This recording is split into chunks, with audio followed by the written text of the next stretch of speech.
जो प्राप्त है वही पर्याप्त है, नहीं तो सर्वत्र दुख व्याप्त है। जीवात्मा और परमात्मा के मिलन को रासलीला कहा जाता है। जीव और शिव जब मिल रहा है उसको रासलीला कहा जाता है। और हम रासलीला किस शब्द का प्रयोग कर रहे हैं भारत में? आपकी बातों से एक चीज़ तो लग रहा है कि आप काफ़ी मतलब आपके अंदर काफ़ी कुछ है भारत को लेके सनातन धर्म को लेके। हमारे सनातन धर्म में 16 संस्कार हैं। गर्भाधान से लेकर के जब पति पत्नी मिलने जा रहे हैं, विवाह होने जा रहा है। विवाह एक संस्कार है, पर हमारे यहाँ विवाह इवेंट बना दिए गए। भारतीयों ने अपना भाषा खोया है, भारतीयों ने अपनी संस्कृति खोई है, भारतीयों ने अपने जितने पुस्तक थे, बख्तियार खिलजी ने सारे पुस्तक जला दिए, आपके ग्रंथ जला दिए। अरे बाप बड़ा ना भैया, सबसे बड़ा रुपया। जब सबको रुपया कमाना है तो कौन फॉरेस्ट देख रहा है? मातृ देवो भव, पितृ देवो भव, आचार्य देवो भव। गुरु का नंबर तीसरा है, हम लोग 3 नंबर के लोग, पर पहले भगवान माँ हैं, दूसरे भगवान पिता हैं। मैं वर्तमान सरकार से बड़ा आशान्वित हूं, पर मुझे लगता है कि जिनके हृदय में कुछ अच्छी सोच है, जो 370 के लिए सोच सकते हैं, जो राम मंदिर के लिए सोच सकते हैं,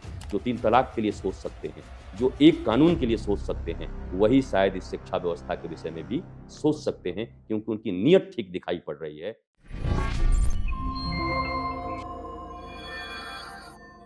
भारत संतों की भूमि है।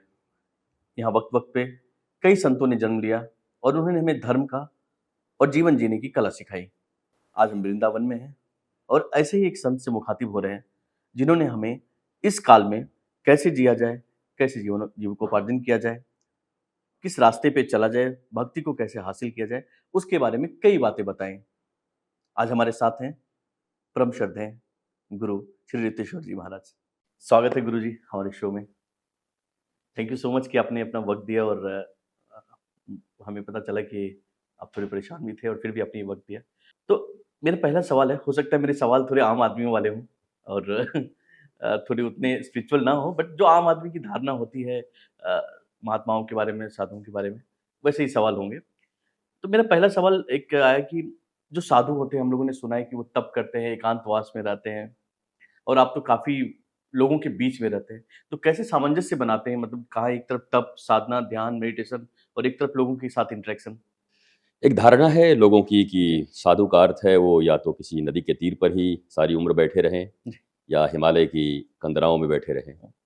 पर आप आरंभ से देखेंगे जितने भी साधु संत सन्यासी, जितने भी आपने नाम सुने हैं, चाहे वो सतयुग हो, त्रेता हो, द्वापर हो या इस कली काल में हो, सभी का इंटरेक्शन मनुष्यों के साथ ही रहा है। साधु मनुष्य सिर्फ अपने उद्धार के लिए नहीं बनता, बल्कि साधु बनता है कि समाज को वो क्या दे सके, मनुष्यता को वो क्या दे सके, क्या सिखा सके। मुझे लगता है अगर आप भगवान श्री राम के गुरु को देखें, विश्वामित्र जी और वशिष्ठ जी, वशिष्ठ जी भी रहते थे वहीं पर अयोध्या में, वो कहीं दूर नहीं रहते थे। साधु संत अपनी साधना को अपने गुरु की सन्निधि में कर लेते हैं और जो ऊर्जा उन्हें प्राप्त होता है, और फिर एक बड़ी प्यारी बात आपने सुनी होगी कि कबीर एक बार कहते हैं कि मैंने राम राम बहुत जप लिया, अब राम जी को कबीर कबीर कहने दो। अर्थात भक्ति की उपलब्धि होने के बाद मनुष्यों के बीच आकर भगवान बुद्ध जिन्हें हम कहते हैं, वह एकांत थे, परंतु जैसे ही उन्हें बुद्धत्व की उपलब्धि हुई, वह संबोधि युक्त हुए, वो तुरंत गांव में आए, लोगों के बीच आए और सारी जिंदगी फिर लोगों के बीच रहे। दुख कैसे मिटे लोगों का, उसके लिए उन्होंने काम किया। तो एक धारणा है, और ये जरूरी है कि वो साधना के लिए अलग रहें, परंतु साधना किसके लिए? स्वयं के लिए और लोगों के लिए। फिर जो चीज उन्होंने पाया है वो लोगों में बांट सकें, इसके लिए वो लोगों के साथ रहते हैं, लोगों के बीच रहते हैं। जी गुरु जी। अच्छा, दूसरा सवाल, बहुत सारे लोगों ने मेरे से, जब मैं यहाँ आने वाला था, लोगों को बताया था कि मैं गुरु जी से मिलने वाला हूँ। लोगों ने पूछा था कि भाई उनकी जर्नी क्या है? उनकी जर्नी के बारे में ज़रूर पूछिएगा कि बहुत जगह उपलब्ध नहीं है कि वो कहाँ से थे, कैसे जर्नी, कैसे इससे जुड़ाव हुआ स्पिरिचुअलिटी से और कैसे ये इस युग में आ गए? देखिए, एक साधारण परिवार में एक साधारण बालक की तरह जैसे सबका जन्म होता है, ठीक उसी तरीके से आना हुआ है। समाज में लोगों के बीच रहना, पढ़ना, अपनी प्राथमिक शिक्षा कंप्लीट करना, फिर आगे कॉलेज में जाना, वो सारी चीज़ें जैसे एक आम व्यक्ति के होते हैं, आम बच्चों के होते हैं, इसलिए मैं यूथ के साथ इतना कनेक्ट कर पाता हूँ। जी। और रहने वाले उत्तर प्रदेश के ही हैं, गोरखपुर के, और उसके पहले भी बहुत पहले बांदा उत्तर प्रदेश में जगह है। तो ओरिजिन वहाँ से होते होते फिर एक समय में अनडिवाइडेड बिहार, और वहाँ पर एक जगह पर जहाँ हमारे माता और पिता दोनों ही सर्विसमैन थे, दोनों ही टीचिंग लाइन में थे और मैं उन्हीं के स्कूल में पढ़ता भी था, अपने अच्छा। पिताजी के स्कूल में। मतलब वो सरकारी ही विद्यालय था, लेकिन वो उसमें विज्ञान के, चूँकि इंटर तक वो था इसलिए उनको प्रोफ़ेसर भी कह सकते हैं और माताजी भी प्राथमिक विद्यालय में शिक्षिका थीं। तो दोनों शिक्षक और शिक्षिका होने के कारण मुझे बचपन में बहुत उनसे सीखने को मिला। मेरी माँ बहुत रिचुअल्स को फ़ॉलो करती थीं और पिताजी विशुद्ध वैज्ञानिक जैसे थे। तो एक ही घर में दोनों चीज़ें मुझे मिली, विज्ञान भी मिला और हमारी एंशिएंट जो प्राचीन सभ्यता है, जो प्राचीन हमारे रूल्स हैं, जो हमारे त्योहार हैं, व्रत हैं, कैसे जीना चाहिए, वो माँ से मैंने सीखा और विज्ञान की तरफ जो धारा थी, वो पिता से सीखा। तो मैं बहुत लकी मानता हूँ, कि एक ही घर में दोनों ऐसे मिले और उन दोनों के बीच थोड़ा-सा विवाद भी रहता था। अच्छा। ये रिचुअल्स को लेकर के बहुत ज़्यादा फ़ॉलो करती थीं, वो विज्ञान को मानते थे। तो एक मीठी बहस हमेशा हुआ करती थी, जिसका मैं छोटे बचपन से ही लाभ उठाया करता था। मैं सोचता था ये दोनों में राइट क्या है? और मैंने हर एक चीज़ को फिर विज्ञान की कसौटी पे कसना शुरू किया जी। और तब मैंने देखा कि हमारे सनातन धर्म में जितने भी रिचुअल्स हैं, वो प्रायः 99% वो सब साइंटिफिक हैं। वो साइंस से जुड़े हुए हैं और मनुष्यता की दिव्यता की ओर जो कदम बढ़ती है, उसके लिए वो बनाए गए थे। तो मुझे लगा कि हम आज अपने आप को वैज्ञानिक कहते हैं या विज्ञान के अनुसार चलने वाले कहते हैं। हमारे वो ऋषि जो हज़ारों वर्ष पहले आए, उन्होंने मनुष्यता के लिए बहुत कुछ सोच रखा था। उन्होंने जो थॉट्स दिए हैं हमें, अगर आज भी उनका हम फ़ॉलो करें, मानें, तो मेरा पक्का विश्वास है कि जितनी जो अशांति, तकलीफ़ें समाज में आई हैं, मोर देन 74% लोग मेंटल डिसऑर्डर्स हैं इन भारत में। 88% आरटीआई कभी आप डालेंगे पत्रकार से किसी कह के, 88% पूरी दुनिया में लोग एंड 90% अकेले यूएसए में है, अमेरिका में। अब यूएसए जिसको सुपर पावर कहते हैं और मेंटल डिसऑर्डर्स 90%, अब 10 ही आदमी और बचा है जिससे आप सही सलामत बात कर सकते हैं। राइट। तो हमने यांत्रिक रूप से बड़ी व्यवस्थाएँ की हैं, हमने बड़ा विकास किया है, लेकिन हम मानसिक रूप से हमारा क्षरण हुआ है, जीवन में अशांति आई है, जीवन में तनाव आया है, डिप्रेशन आया है और स्पिरिचुअलिटी का सीधा-सीधा अर्थ यही होता है कि आप इसको दूर कर सकें। तो वो बचपन में पढ़ाई करना, फिर हमारी मैथमेटिक्स में और चूँकि पिताजी मेरे विज्ञान के रहे हैं, वो बायोलॉजी के प्रोफ़ेसर रहे हैं, तो वो समझने का अवसर मिला। मैथ्स में मेरी रुचि थी, यद्यपि मैं बहुत कमज़ोर था और मुझे लगा कि जिसमें मैं कमज़ोर हूँ, तो मेरे पिता ने कहा कि उस पर ज़्यादा अटैक करो, इसको पहले अपना बना लो। और मुझे ऐसा लगता है कि अगर आप मेहनत करते हैं, परिश्रम करते हैं, तो आप किसी भी क्षेत्र को, किसी भी चीज़ को अचीव कर सकते हैं। उसमें आप टॉप पे जा सकते हैं। मैंने मैथमेटिक्स में ऑनर्स किया, उसके बाद मैं जियोलॉजी, जो भूगर्भ विज्ञान है, भूमि के नीचे क्या है, रॉक्स कैसे होते हैं, जी। तो ये सब हमने अध्ययन किया। तो विज्ञान का काफ़ी अध्ययन रहा, माता-पिता का सहयोग रहा, गुरु का कृपा रहा, दीक्षा देने वाले गुरु का और राजनीति में मेरा थोड़ा इंटरेस्ट कभी हुआ करता था। उस ज़माने में मुझे याद है जब मैं यंग हुआ करता था तो राजीव गांधी को मैं बहुत लाइक करता था और लेकिन बाद में जब मुझे नीतियाँ इत्यादि समझ में आई, मैं जब देखने लगा, मतलब व्यक्ति अच्छे हैं, पर नीति लगता नहीं। तब मैं महाभारत को भी बड़ा देखा करता था। मुझे लगता था भीष्म पितामह बहुत अच्छे हैं, मुझे लगता था वो भी हमारे गुरु द्रोण भी बहुत अच्छे हैं। पर जैसे ही वो जाकर खड़े हुए धृतराष्ट्र के पक्ष में, कौरवों के पक्ष में, तो फिर वो मामला खराब हो गया उनका। आप कितने भी अच्छे व्यक्ति हों, लेकिन अगर आप पक्ष में, धर्म के पक्ष में खड़े नहीं हैं, तो यह प्रकृति आपको कभी क्षमा नहीं करती है। तो उन दौरान फिर कभी-कभी एजुकेशन के दौरान कॉलेज में एबीवीपी मैंने जॉइन की, अखिल भारतीय विद्यार्थी परिषद।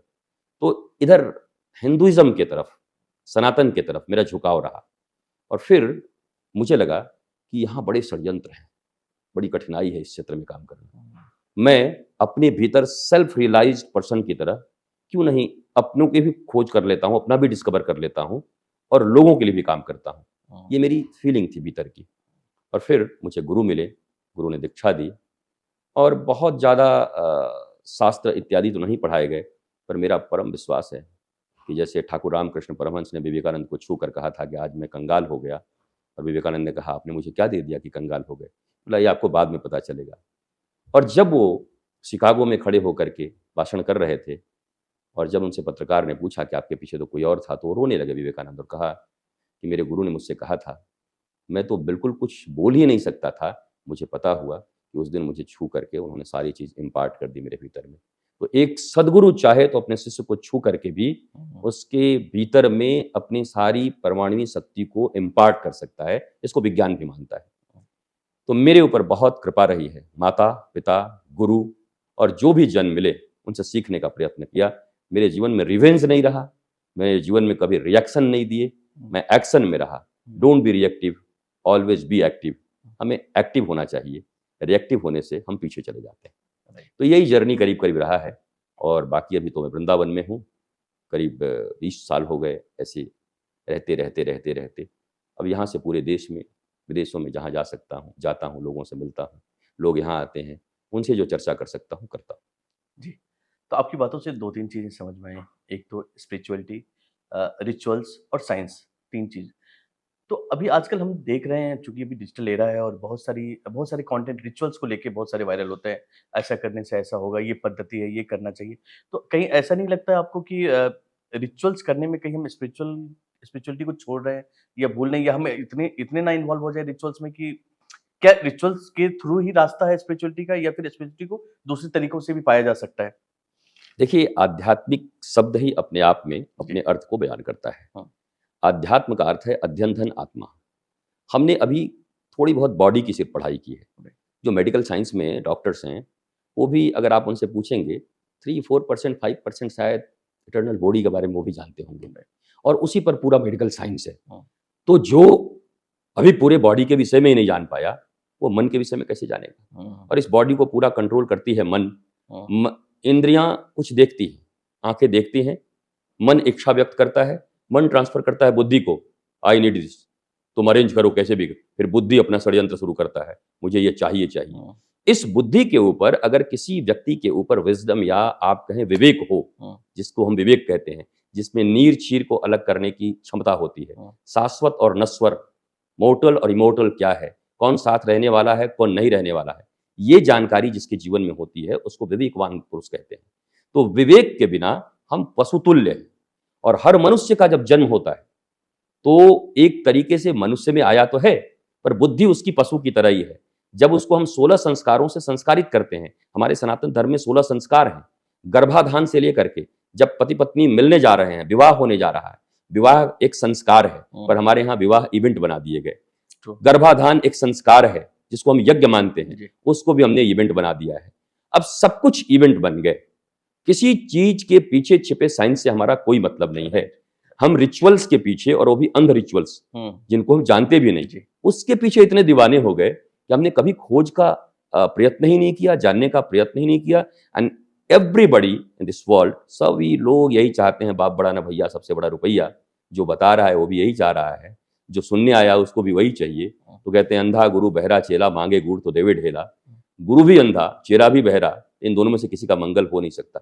मुझे ऐसा प्रतीत होता है कि जब तक व्यक्ति के भीतर में स्वयं को आनंदित करने के भाव प्रमुख रूप से उत्पन्न नहीं होते, चूंकि इतनी भ्रांतियां हैं, हम तो हजारों साल तक गुलाम रहे हैं। मैकोले की शिक्षा व्यवस्था हमारे पास रही है। मैकोले की शिक्षा व्यवस्था में मैकोले ने यह लिखा था कि ये सर शरीर से तो ये आजाद हो जाएंगे, पर मानसिक रूप से मेरे गुलाम रहेंगे, अंग्रेजों के गुलाम रहेंगे। और हम आज भी मानसिक रूप से गुलाम हैं। देसी मुर्गी विलायती बोल, 10 से 12 कंट्रियों में मैक्सिमम इंग्लिश बोली जाती है, और हम इंग्लिश बोलने वाले को साफ समझते हैं। चाइना अपनी भाषा बोलता है, जापान अपनी भाषा बोलता है, स्पेन अपनी भाषा बोलता है, फ्रांस अपनी भाषा बोलता है, जर्मनी अपनी भाषा बोलता है। ये सब टॉप पर है।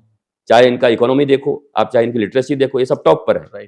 ये अपनी भाषा बोल करके टॉप पर हैं। पता नहीं हमें किसने सिखा दिया कि अंग्रेजी बोलोगे तो टॉप पे चले जाओगे। मेरा ऐसा मानना है कि अंग्रेज का कोई बच्चा इंग्लैंड में बैठ करके अगर हिंदी नहीं बोल पाता शुद्ध, तो ये शर्म का विषय नहीं है। हे मैन, कहाँ जाटा, क्या खाता, वैसे ही बोलेगा, क्योंकि वो उनकी भाषा नहीं है, मदर लैंग्वेज नहीं है। परंतु अगर वो इंग्लिश ना बोले तो उसके लिए वो शर्म का विषय है, क्योंकि उसका मदर टंग है। वैसे ही भारत में रह करके अगर कोई व्यक्ति अंग्रेजी ठीक से नहीं बोल पाता है, तो ये इसके लिए शर्म का विषय नहीं होना चाहिए, बल्कि वो हिंदी और अपने रीजनल लैंग्वेज, मातृ लैंग्वेज को न बोल पाए, तो ये इसके लिए शर्म का विषय होना चाहिए। ये भारतीयों को समझ में आना होगा।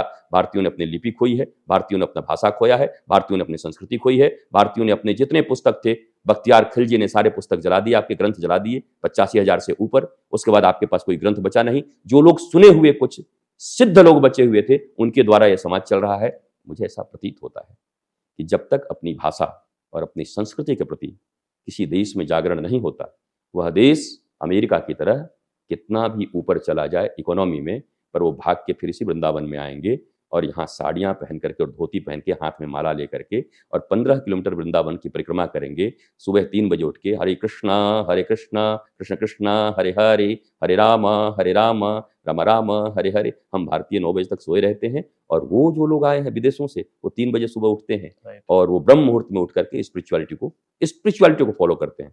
रिचुअल्स कितना फॉलो करते हैं ये जरूरी नहीं है, आप स्पिरिचुअल हैं कि नहीं। स्पिरिट मतलब होता है आह्लाद, आनंद, उत्साह, जिसके जीवन में मतलब स्पिरिटलेस आदमी है यार, इसके भीतर कोई स्पिरिट ही नहीं है। स्पिरिट मतलब उत्साह, स्पिरिचुअल मतलब जो उत्साहित आदमी है, उमंग में रहता हो, तरंग में रहता हो, रंग में रहता हो और भगवान के ढंग में रहता हो, उसको आप स्पिरिचुअल कह सकते हैं। तो हम स्पिरिचुअलिटी को फॉलो करें। अगर पूरी दुनिया स्पिरिचुअलिटी को फॉलो करेगी तो ये जो रिलीजियस झगड़े हैं शायद ये भी खत्म हो सकते हैं, मे बी।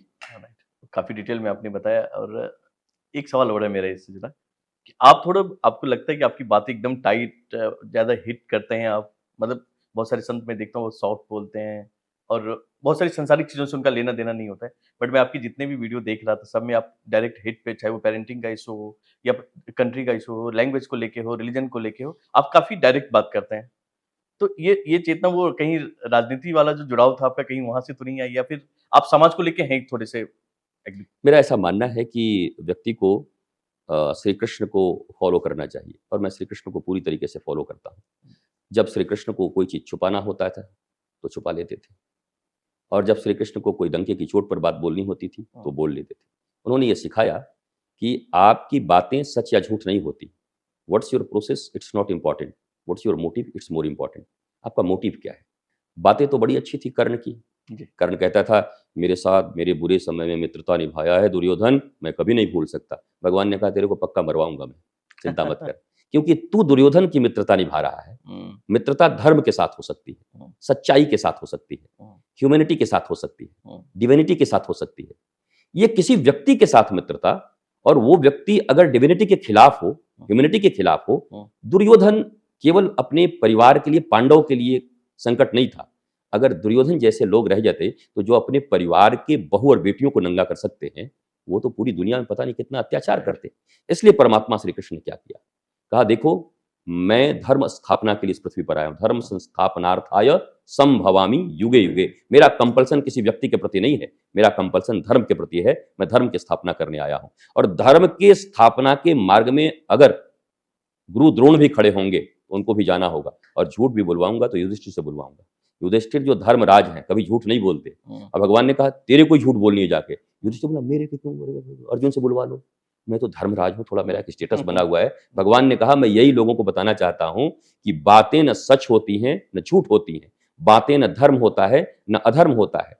जो सबसे बड़ा चीज है उद्देश्य क्या है जीवन का। अगर उद्देश्य, खराब उद्देश्य के साथ वो लोग खड़े हैं और तुम अपने आप का प्रतिष्ठा बचा के सिर्फ मैं तो धर्मराज हूँ, मैं तो बहुत जेंटलमैन हूँ, मैं तो एटिकेट्स जानता हूँ, मैं तो मैनर्स जानता हूँ, ये तुम्हारे मैनर्स और एटिकेट्स काम नहीं करेंगे। तुम्हें जाकर धर्म की रक्षा करनी है और झूठे लोगों से झूठ बोल करके उन्हें समाप्त करना होगा। और युधिष्ठिर से झूठ बोलवाया भगवान ने, और तब जाकर के चाहे वो द्रोणाचार्य हो, चाहे वो अपने ही घर के दादाजी भीष्म पितामह। अब भीष्म पितामह ने क्या गलत किया आप बताओ। उन्होंने तो अपने पिता के लिए वचन दिया था, अपने पिता का वचन का पालन कर रहे थे।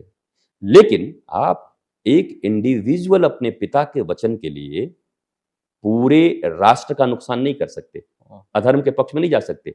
पिता के वचन का पालन तो राम जी भी कर रहे हैं, पर वहां पूरे वनवासियों का मंगल छिपा हुआ है। सबरी भी इंतजार कर रही है, वो ऋषि भी जिनको राक्षस मार रहे हैं, अधार्मिक कृत्य बढ़े हुए हैं, उनकी रक्षा करने के लिए वो जा रहे हैं। तो everything depends upon time, place and person. Time क्या है, पर्सन कौन सा है, एंड प्लेस कौन सा है। देश काल पात्र उसको कहते हैं हमारे धर्मशास्त्र में। धर्म शास्त्र में देश काल पात्र के अनुसार धर्म का न्याय होता है। धर्म कोई लिखी हुई चीज नहीं है, और उसे समझने के लिए, डिकोड करने के लिए आपको सदा किसी स्पिरिचुअल मास्टर की जरूरत पड़ेगी। गीता आप पढ़ लो, अरे साधारण एमबीबीएस का पुस्तक पढ़ करके आप डॉक्टर नहीं बन पा रहे हो, एबीसीडी पढ़ करके उसमें भी टीचर आपको लग रहे हैं, किंडरगार्टन में आपको टीचर लग रहे हैं, बचपन स्कूल में टीचर लग रहे हैं, 5-5 ऊपर से ट्यूशन टीचर लग रहे हो, तब जाकर के आप एकेडमिक क्वालिफिकेशन, मैकॉले के एकेडमिक क्वालिफिकेशन प्राप्त कर रहे हो। और धर्म जो अत्यंत मार्मिक चीज है, जो मनुष्य का निर्माण करती है, जो आह्लाद देती है, आनंद देता है, वो आप बिना किसी गुरु के सीख लोगे, बिना किसी स्पिरिचुअल टीचर के सीख लोगे? पढ़ जरूर लोगे, पर रावण जैसा हो जाओगे। रावण पढ़ा बहुत था पर गुरु को नहीं मानता था, शंकर जी को भी नहीं मानता था। बोला अरे हमसे बड़ा विद्वान कौन है, तो चारों वेद पढ़े हुए हैं, और सारे काम उल्टे पलटे किया करता था। मेरा ऐसा मानना है जीवन में एक लिविंग आइडियल का होना जरूरी है, जीवंत आदर्श। माता पिता, भाई बहन, पत्नी, पुत्र, मित्र, नातेदार, रिश्तेदार सब जिंदा चाहिए, तो गुरु तस्वीर क्यों चाहिए? और भगवान की केवल तस्वीर क्यों चाहिए? और गुरु के विषय में कहा गया, गुरु ब्रह्मा गुरु विष्णु गुरुदेवो महेश्वर, गुरु साक्षात परब्रह्म तस्मै श्री गुरुवे नमः। अखंड मंडलाकारं व्याप्तमेन चराचरं तत्पदं दर्शितमेन तस्मै श्री गुरुवे नमः। न गुरुर्धिकं तत्त्वं न गुरुर्धिकं तपः तत्त्वज्ञानात् परम नास्ति तस्मै श्री गुरुवे नमः। अर्थात गुरु कौन है? बोला ब्रह्मा के रूप में, विष्णु के रूप में और शिव के रूप में। गुरु तीनों रूप में चलते हुए तुम्हारे पास आ रहे हैं। ब्रह्मा कैसे हैं? तुम्हारी सृष्टि कर देंगे, मानवता और डिविनिटी तुम्हारे भीतर पैदा कर देंगे। बोला विष्णु कैसे हैं? बोला तुम्हारा लालन पालन करेंगे अच्छे से, कि तुम बुरे संगत में न जा सको, अपने जीवन को अच्छे से जी सको। और शंकर जी कैसे हैं? जितना तुम्हारे भीतर अहंकार इत्यादि दुर्गुण होंगे, उसको प्रलय करके, तांडव करके उसका समाप्त कर देंगे उसको। तो वो समाप्त भी करते हैं, मिटाते हैं तो बुरी चीजों को, देते हैं तो अच्छी चीजों को, और पाल संवर्धन करते हैं तो आपके भीतर में जो सद्गुण है उसका संवर्धन करते हैं। इसलिए उनको ब्रह्मा कहा गया, विष्णु कहा गया और महेश कहा गया। इसका मतलब नहीं कि वो ब्रह्मा विष्णु महेश हो गए। एक शिष्य के लिए ब्रह्मा जो काम कर सकते, विष्णु जो कर सकते, महेश जो कर सकते, वो सब गुरु करते हैं। तो इस स्पिरिचुअलिटी में अगर हम आगे बढ़ गए तो हमारे भीतर में प्रेम बढ़ जाता है, आनंद बढ़ जाता है, और जिसके पास जो होता है वही देता है। आपके शरीर में दुर्गंध हो तो लोग दुर्गंध पाएंगे, आपके शरीर में अगर सुगंध हो तो लोग सुगंध पाएंगे। गुलाब तो सिर्फ खिलती है, पर गुलाब में ताकत नहीं है कि वो किसी तक पहुंच जाए। हवा एजेंट बनती है, एजेंट बन के हमारे नाकों तक उसे पहचानती है, तब आके तंग गुलाब बहुत अच्छा है, गुलाब बहुत अच्छी है। पर अगर हवा जैसा एजेंट ना हो, तो एजेंट तो मैं साधुओं को कहता हूँ, संतों को कहता हूँ। जो ईश्वर की सुगंधी है वो किसी को दे नहीं सकते, पर ये साधु संत गुरु ही लोगों की नासिका तक भगवान की सुगंध कथाओं के द्वारा, उनकी चर्चाओं के द्वारा पहुंचाते हैं, और उनके भीतर भी इच्छा उठती है, काश मेरे भीतर भी ऐसा सुगंध होता। बड़ी अच्छी चर्चा की अपने गुरु पे। और हर रामकृष्ण परमहंस जी को कोई विवेकानंद नहीं मिलते, और हर विवेकानंद को रामकृष्ण परमहंस मिल नहीं पाते। तो अभी आज के दौर में गुरु की भी कमी नहीं है, दिखने वाले लोग इतने ही, इतनी चीजें बातें कर रहे हैं। गुरु की पहचान हो कैसे? मुझे मेरा गुरु मिल गया, ये कैसे एहसास होगा? देखिए, पहली बात तो यह है कि गुरु खोजा नहीं जाता। जी। हमारे शास्त्रों में ऐसा लिखा है कि गुरु खोजने जाएंगे तो धोखा हो जाएगा। हम्म, हम सदा ईश्वर के प्रति डिवोटी रहे, उस परम सत्ता के प्रति डिवोटी रहे। मैं आपका हूँ हे कृष्ण, मैं आपका हूँ हे कृष्ण, मैं आपका हूँ। जब ध्रुव 5 वर्ष के थे और पिता की गोद में बैठना चाहते थे, सौतेली माँ ने हाथ पकड़कर हटा दिया, और ध्रुव अपनी माँ के गोद में आकर फपक कर रोने लगे। माँ ने पूछा क्या हुआ? बोला मैं पिता की गोद में बैठना चाहता था, मेरी सौतेली माँ ने मुझे मेरे भाई के सामने ही फेंक दिया, और कहा जा पहले जा करके परम पिता का कठोर तपस्या कर, जब वो प्रसन्न होके आए तो बोलना कि मुझे सुरुचि के गर्भ में डालो, मेरे कोख से पैदा होगा तब पिता की गोद या गद्दी पर बैठ पाएगा। तो माँ सुनीति चाहती उस समय तो ध्रुव को कहती जिंदाबाद मुर्दाबाद, अरे मैं भी पत्नी हूँ, मेरा भी अधिकार है, तेरा भी अधिकार है। उन्होंने एक शब्द नहीं कहा, देख बेटा मैं तेरी माँ हूँ, तुझे आज तक पिता की गोद में न बिठा सकी, और एक तेरी सौतेली माँ है जो तुझे परम पिता के गोद में बैठने के लिए सिखा रही है। इसलिए मैं सच्ची माँ नहीं हूँ, सच्ची माँ तो वही है। जहाँ अपने बेटे के भीतर में नफरत का बीज वो बो सकती थी, वहाँ उन्होंने ईश्वर प्राप्त करने के बीज बो दिए।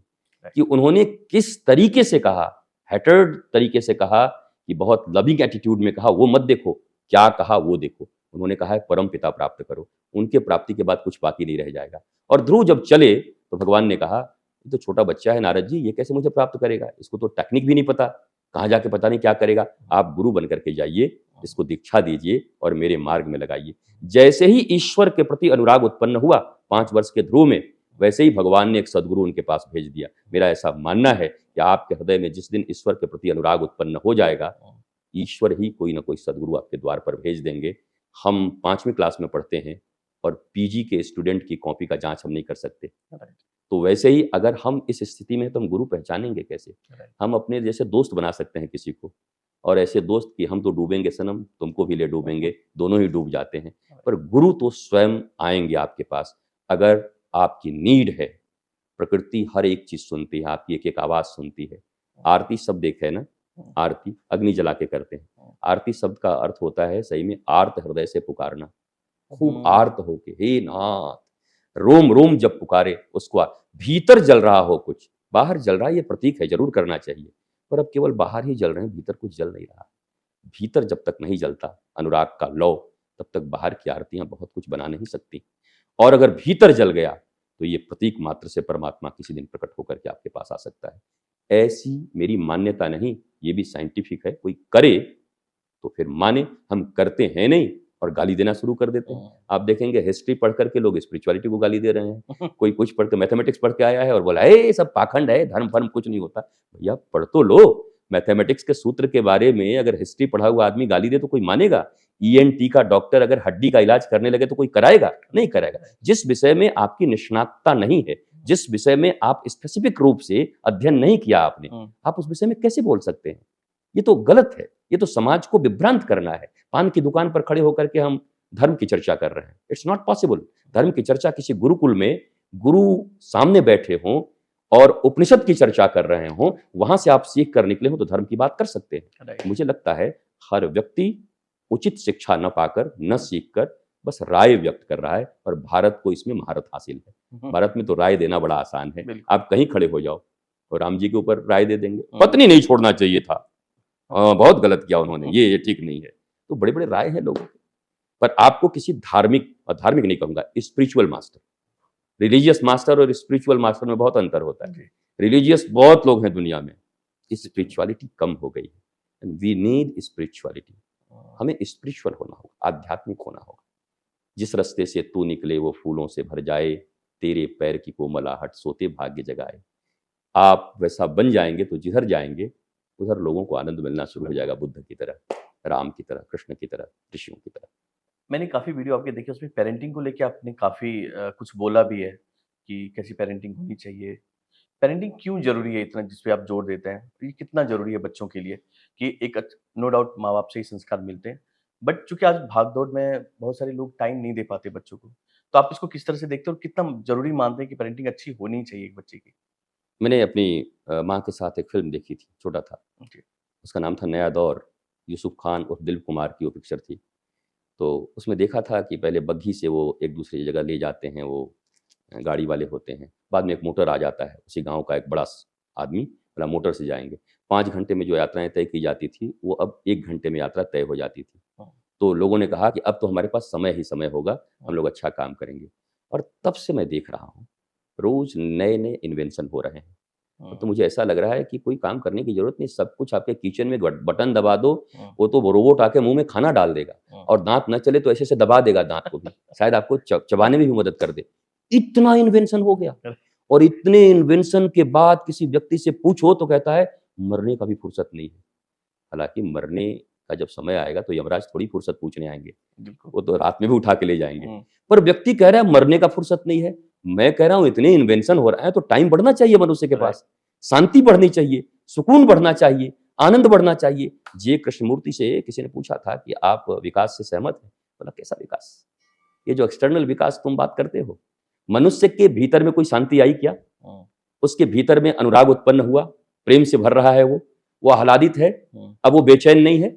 अगर ये विकास हुआ हो तो मुझे बताना, और नहीं हुआ है तो ये विकास मेरे लिए 0 है, बल्कि मैं माइनस कहूंगा। मुझे भी लगता है विज्ञान ने कहीं ना कहीं मनुष्य के लिए सुलभता उत्पन्न की, लेकिन इतनी सुलभता उत्पन्न कर दी कि भीतर से उन्हें मनुष्य बनना था ये वो भूल गए। भीतर भी एक इनर मैकेनिज्म है, इनर इंजीनियरिंग भीतर भी करनी थी, तो इनर इंजीनियरिंग को तो हम भूल गए। एक्सटर्नल इंजीनियरिंग तो ऐसे हो गया कि मत पूछो, बिना पाए के पुल खड़ा कर देंगे, पर भीतर भी तो कुछ खड़ा करो। ये आदमी का पूरा हृदय खाली है, मस्तिष्क खाली है, आध्यात्म से खाली है, चीजें तो इसे व्यवहार करना है। परमाणु से हम बिजली भी बना सकते हैं, परमाणु से बम भी लोगों ने 30 से 32 बार पूरी पृथ्वी का नाश किया जा सकता है। पर क्या पूरे वैज्ञानिकों ने अभी एक ऐसी चीज ढूंढी है कि एक परमाणु गिर गया तो तुम्हारा कोई नुकसान नहीं होगा? अच्छा, नुकसान का तो पूरा ढूंढ लिया हम लोगों ने, हम ही लोगों ने। 30 बार पृथ्वी समाप्त हो सकती है, बोला 30 बार बचाने का भी तो ढूंढ लिए होते, एक मरते हुए आदमी को बहुत अच्छे से बचाने का। एक बार गलती से भी अगर पड़ गया किसी टेररिस्ट के हाथ में, ऐसे हाथ में वो परमाणु बम, तो कौन देश सुरक्षित है, कहां मानवता सुरक्षित है? ये इतनी जो बिल्डिंगें बना रहे हैं, इतना जो विकास कर रहे हो, तो पल भर में ध्वस्त हो जाएंगे। मुझे लगता है शिक्षा की धारा उल्टी हो चुकी है। शिक्षा की धारा मनुष्य बनाने में होना चाहिए। मैन मेकिंग फैक्ट्री, दुनिया में सारी चीज बन गई, सबकी फैक्ट्रियां बन रही है, पर आदमी बनाने का फैक्ट्री नहीं बन रहा है। एक गुरुकुलम था हमारा, प्राचीन हमारी सनातन व्यवस्था थी, जहां 20 से 42 तरह की शिक्षा दी जाती थी। और जब वहां से छात्र निकलते थे गुरुकुल से, तो नौकरी ढूंढते नहीं थे, नौकरी देने योग्य बन जाते थे। इतने हुनरमंद हुआ करते थे, इतने ज्ञानवंत हुआ करते थे। आज हम डिग्रियां ले लेके बेरोजगार होके घूम रहे हैं। हमें पता है कि अंग्रेजों ने ये शिक्षा व्यवस्था दिया है हमें बर्बाद करने के लिए, फिर भी हम ढो रहे हैं। मैं वर्तमान सरकार से बड़ा आशान्वित हूं, पर मुझे लगता है कि जिनके हृदय में कुछ अच्छी सोच है, जो 370 के लिए सोच सकते हैं, जो राम मंदिर के लिए सोच सकते हैं, जो 3 तलाक के लिए सोच सकते हैं, जो एक कानून के लिए सोच सकते हैं, वही शायद इस शिक्षा व्यवस्था के विषय में भी सोच सकते हैं, क्योंकि उनकी नीयत ठीक दिखाई पड़ रही है। और मुझे लगता है इस शिक्षा व्यवस्था में परिवर्तन धीरे धीरे नहीं, पूरी तरीके से इसको समाप्त कर अंग्रेजों की शिक्षा व्यवस्था हम रखें, अंग्रेजों की पुलिसिंग व्यवस्था हम रखें। 1861 की पुलिसिंग व्यवस्था आपकी है, तब अंग्रेजों ने इसलिए बनाया था कि हिंदुस्तानियों के ऊपर में वो बर्बरता से जुल्म कर सकें। अब कौन अंग्रेज यहां बचा है और किसके ऊपर जुल्म करना चाहते हैं? अब तो हमारे भारतवर्ष के अनुसार बनना चाहिए, प्राचीन स्थिति की तरह बनना चाहिए। हाँ, प्राचीन समय में भी जो खराबियां थी उसका मैं निंदा करता हूं। ये छुआछूत इत्यादि जो कहते हैं लोग, ये सब बड़े ह्यूमैनिटी के विरुद्ध हैं। छोटा बड़ा ये सब ह्यूमैनिटी के विरुद्ध है। हमारे यहाँ कर्म के अनुसार सब कुछ बांटा गया था। अब तो ऐसी स्थिति आ गई है कि इन फ्यूचर आई थिंक 5-10 साल के भीतर पॉडकास्ट करने वालों की एक जाति होगी। बोला ये कौन जाति? बोला पॉडकास्ट जाति के लोग हैं। कोई अगर कुछ बना रहा होगा तो उसकी जाति का वो घोषित कर देंगे। जातियां, काम से जातियां बनाई गई थी और हमने मनुष्य के शरीर में छुआछूत देख लिया। हमने मनुष्य के शरीर को छोटा बड़ा समझ लिया। It's not good. ये कभी भगवान श्री कृष्ण ने नहीं कहा, गीता ने कभी ऐसी नहीं कही, कभी हमारा कोई शास्त्र ऐसा नहीं कहा। और कहीं अगर आपको मिलता है तो आप यकीन मानो, वो जॉर्ज विलियम्स जिसने करोड़ करोड़ डॉलर दे करके उस समय में और सोने की मुहरें दे करके भारतीय ग्रंथों को बदलवाया था रातों रात, और हमारे ही विद्वानों के द्वारा बदलवाया था।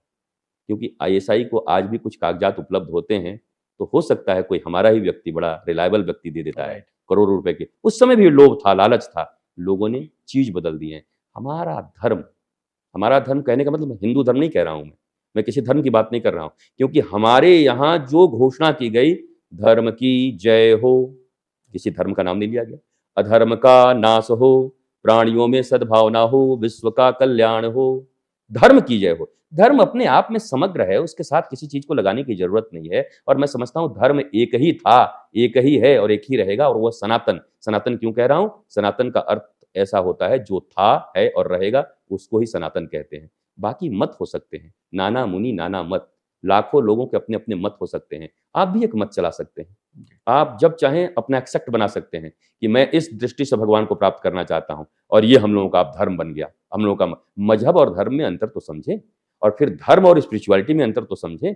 हमें बड़ा माइक्रो मैनेजमेंट करने होंगे अध्ययन में, हम उस मैनेजमेंट को भूल गए हैं। हम ये मैनेजमेंट तो पढ़ा रहे हैं, बिजनेस मैनेजमेंट, पर जिससे मनुष्य बनना है उस मैनेजमेंट की तरफ हमारा ध्यान नहीं है। हम पढ़े लिखे एक बिल्कुल कहें पशु की तरह वर्क कर रहे हैं।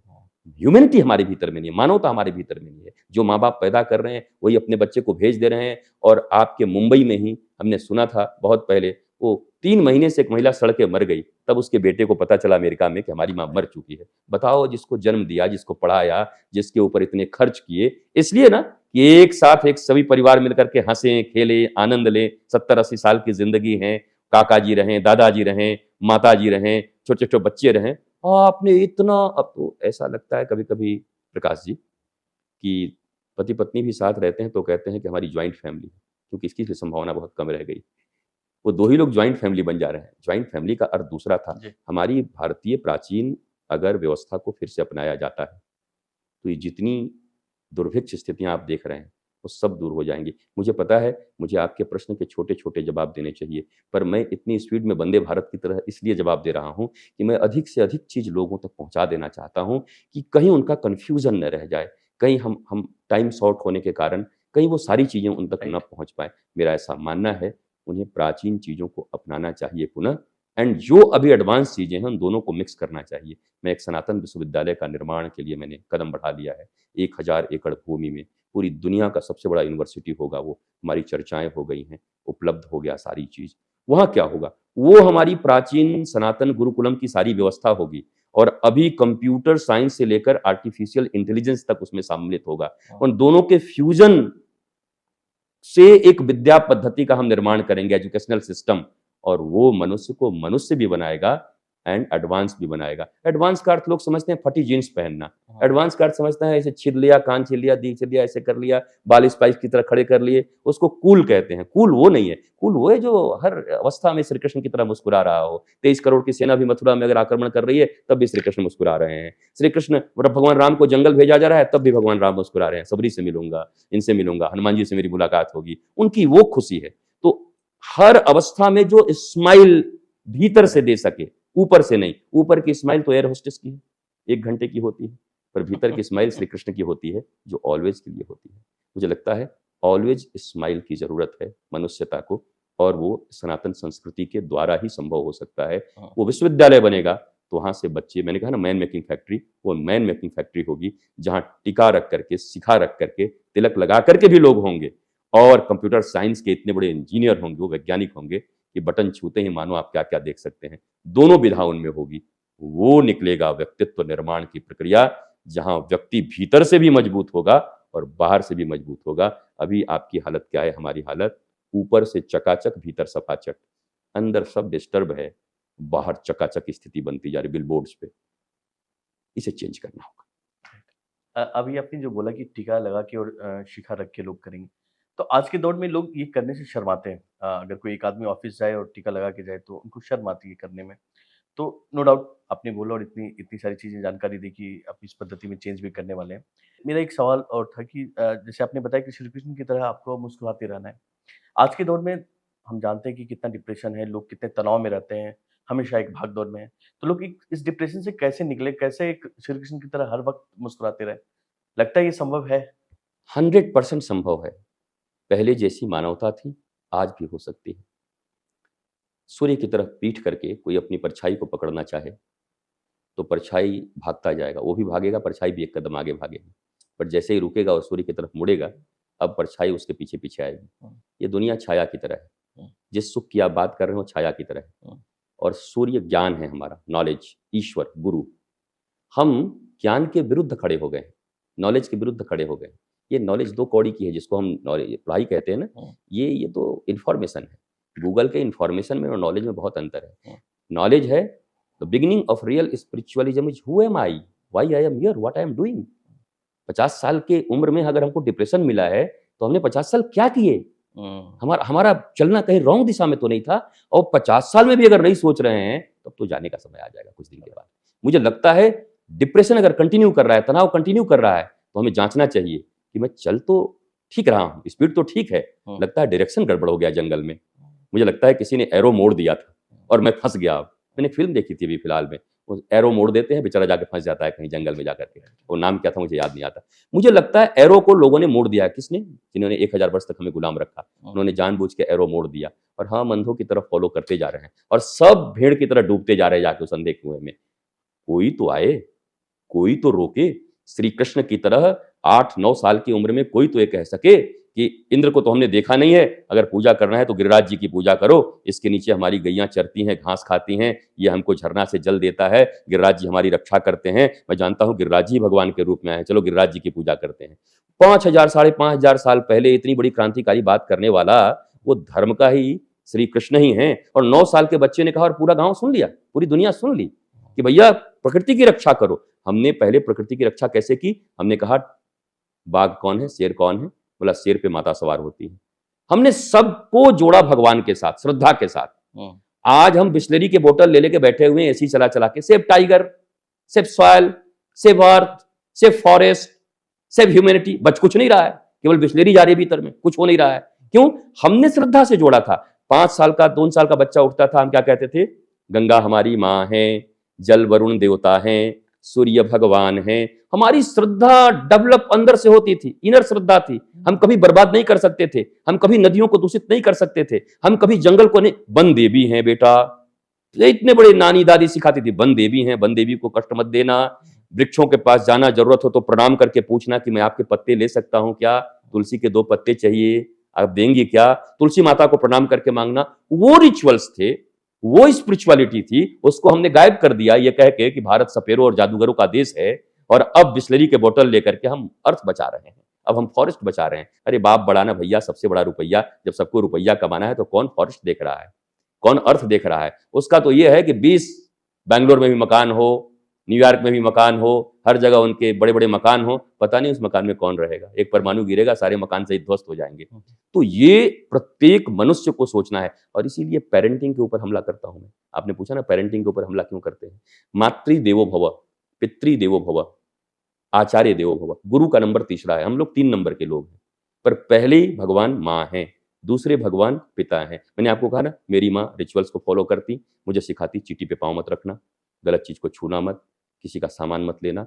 अब वो संस्कार ऐसे तगड़े बैठे हुए हैं कि वो कोई मिटा नहीं सकता। मैया ने दूध पिला के हमारे खून में ही उसको सम्मिलित कर दिया है, वो नहीं जा सकता कहीं। पिता ने हमें विज्ञान की तरफ मोड़ा। तो मुझे जो बचपन में उन्होंने दिया, आज तक मेरे व्यक्तित्व में वो काम आ रहा है। मैं आनंदित हूँ। अगर मुझे वो न मिला होता, अगर मुझे अंधी शिक्षा मिली होती, तो आज मैं कितना तकलीफ में रहता, बाकी लोगों की तरह डिप्रेशन में होता। डिप्रेशन शब्द मैंने अपने लिए सुना नहीं, मैंने आज तक फील किया नहीं, तनाव मैंने आज तक फील किया नहीं। इस क्षेत्र में जब आप चलते हैं, आपको बहुत सारे षड्यंत्रकारी फंसाने का प्रयत्न करते हैं।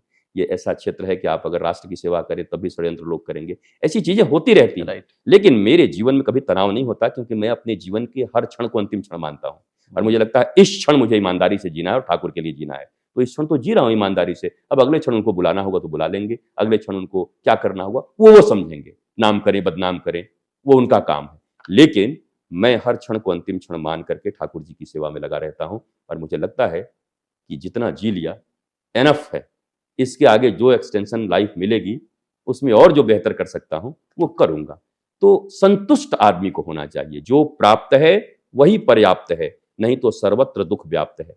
जो है राम और रावण का एक बड़ा प्यारा अंतर देखिए। भगवान श्री राम कहते हैं जो मेरा है वो सबसे सुंदर है, रावण कहता है जितना सुंदर है वो सब मेरा होना चाहिए। तो इतना ही तो फर्क है ना। हर बिलबोर्ड्स देख रहे हैं, टीवी देख रहे हैं, ये देख रहे हैं, सब हमको चाहिए, हर ब्रांड चाहिए, रोज नए नए 10 ब्रांड निकल रहे हैं। कहाँ से कोई माँ बाप देगा, कहाँ से इतने रुपए लाओगे? और इतने रुपए के लिए फिर तो तुम्हें घूसखोरी करनी ही होगी, फिर तो तुम्हें एथिक्स के विरुद्ध चलना ही होगा। तो ये जो आकर्षण है, इंद्रियों का जो आकर्षण है, इंद्रियों में फंसे हुए, मन में फंसे हुए हैं, बुद्धि को केवल पाने में लगाए हुए हैं। बुद्धि से ये भी तो कहें, मन कहे हमको शांति चाहिए, मर्सिडीज नहीं चाहिए, फिलहाल शांति ले आओ फिर मर्सिडीज आ जाएगी। मर्सिडीज पहले चाहिए कि पहले शांति चाहिए? मनुष्य को पहले डिसाइड करना होगा। डिग्रियां पहले चाहिए कि पहले आनंद चाहिए? मनुष्य को डिसाइड करना होगा।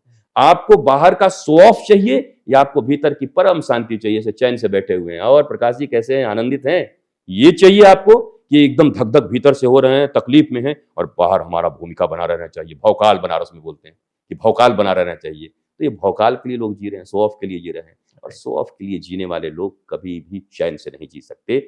जो नॉलेज में जीता है, मैं ईश्वर की संतान हूं, अच्छे कर्म करने के लिए आया हुआ हूं, सुदामा की तरह अगर हमारे पास धन नहीं है तो कोई बात नहीं, कृष्ण धन हमारे पास है।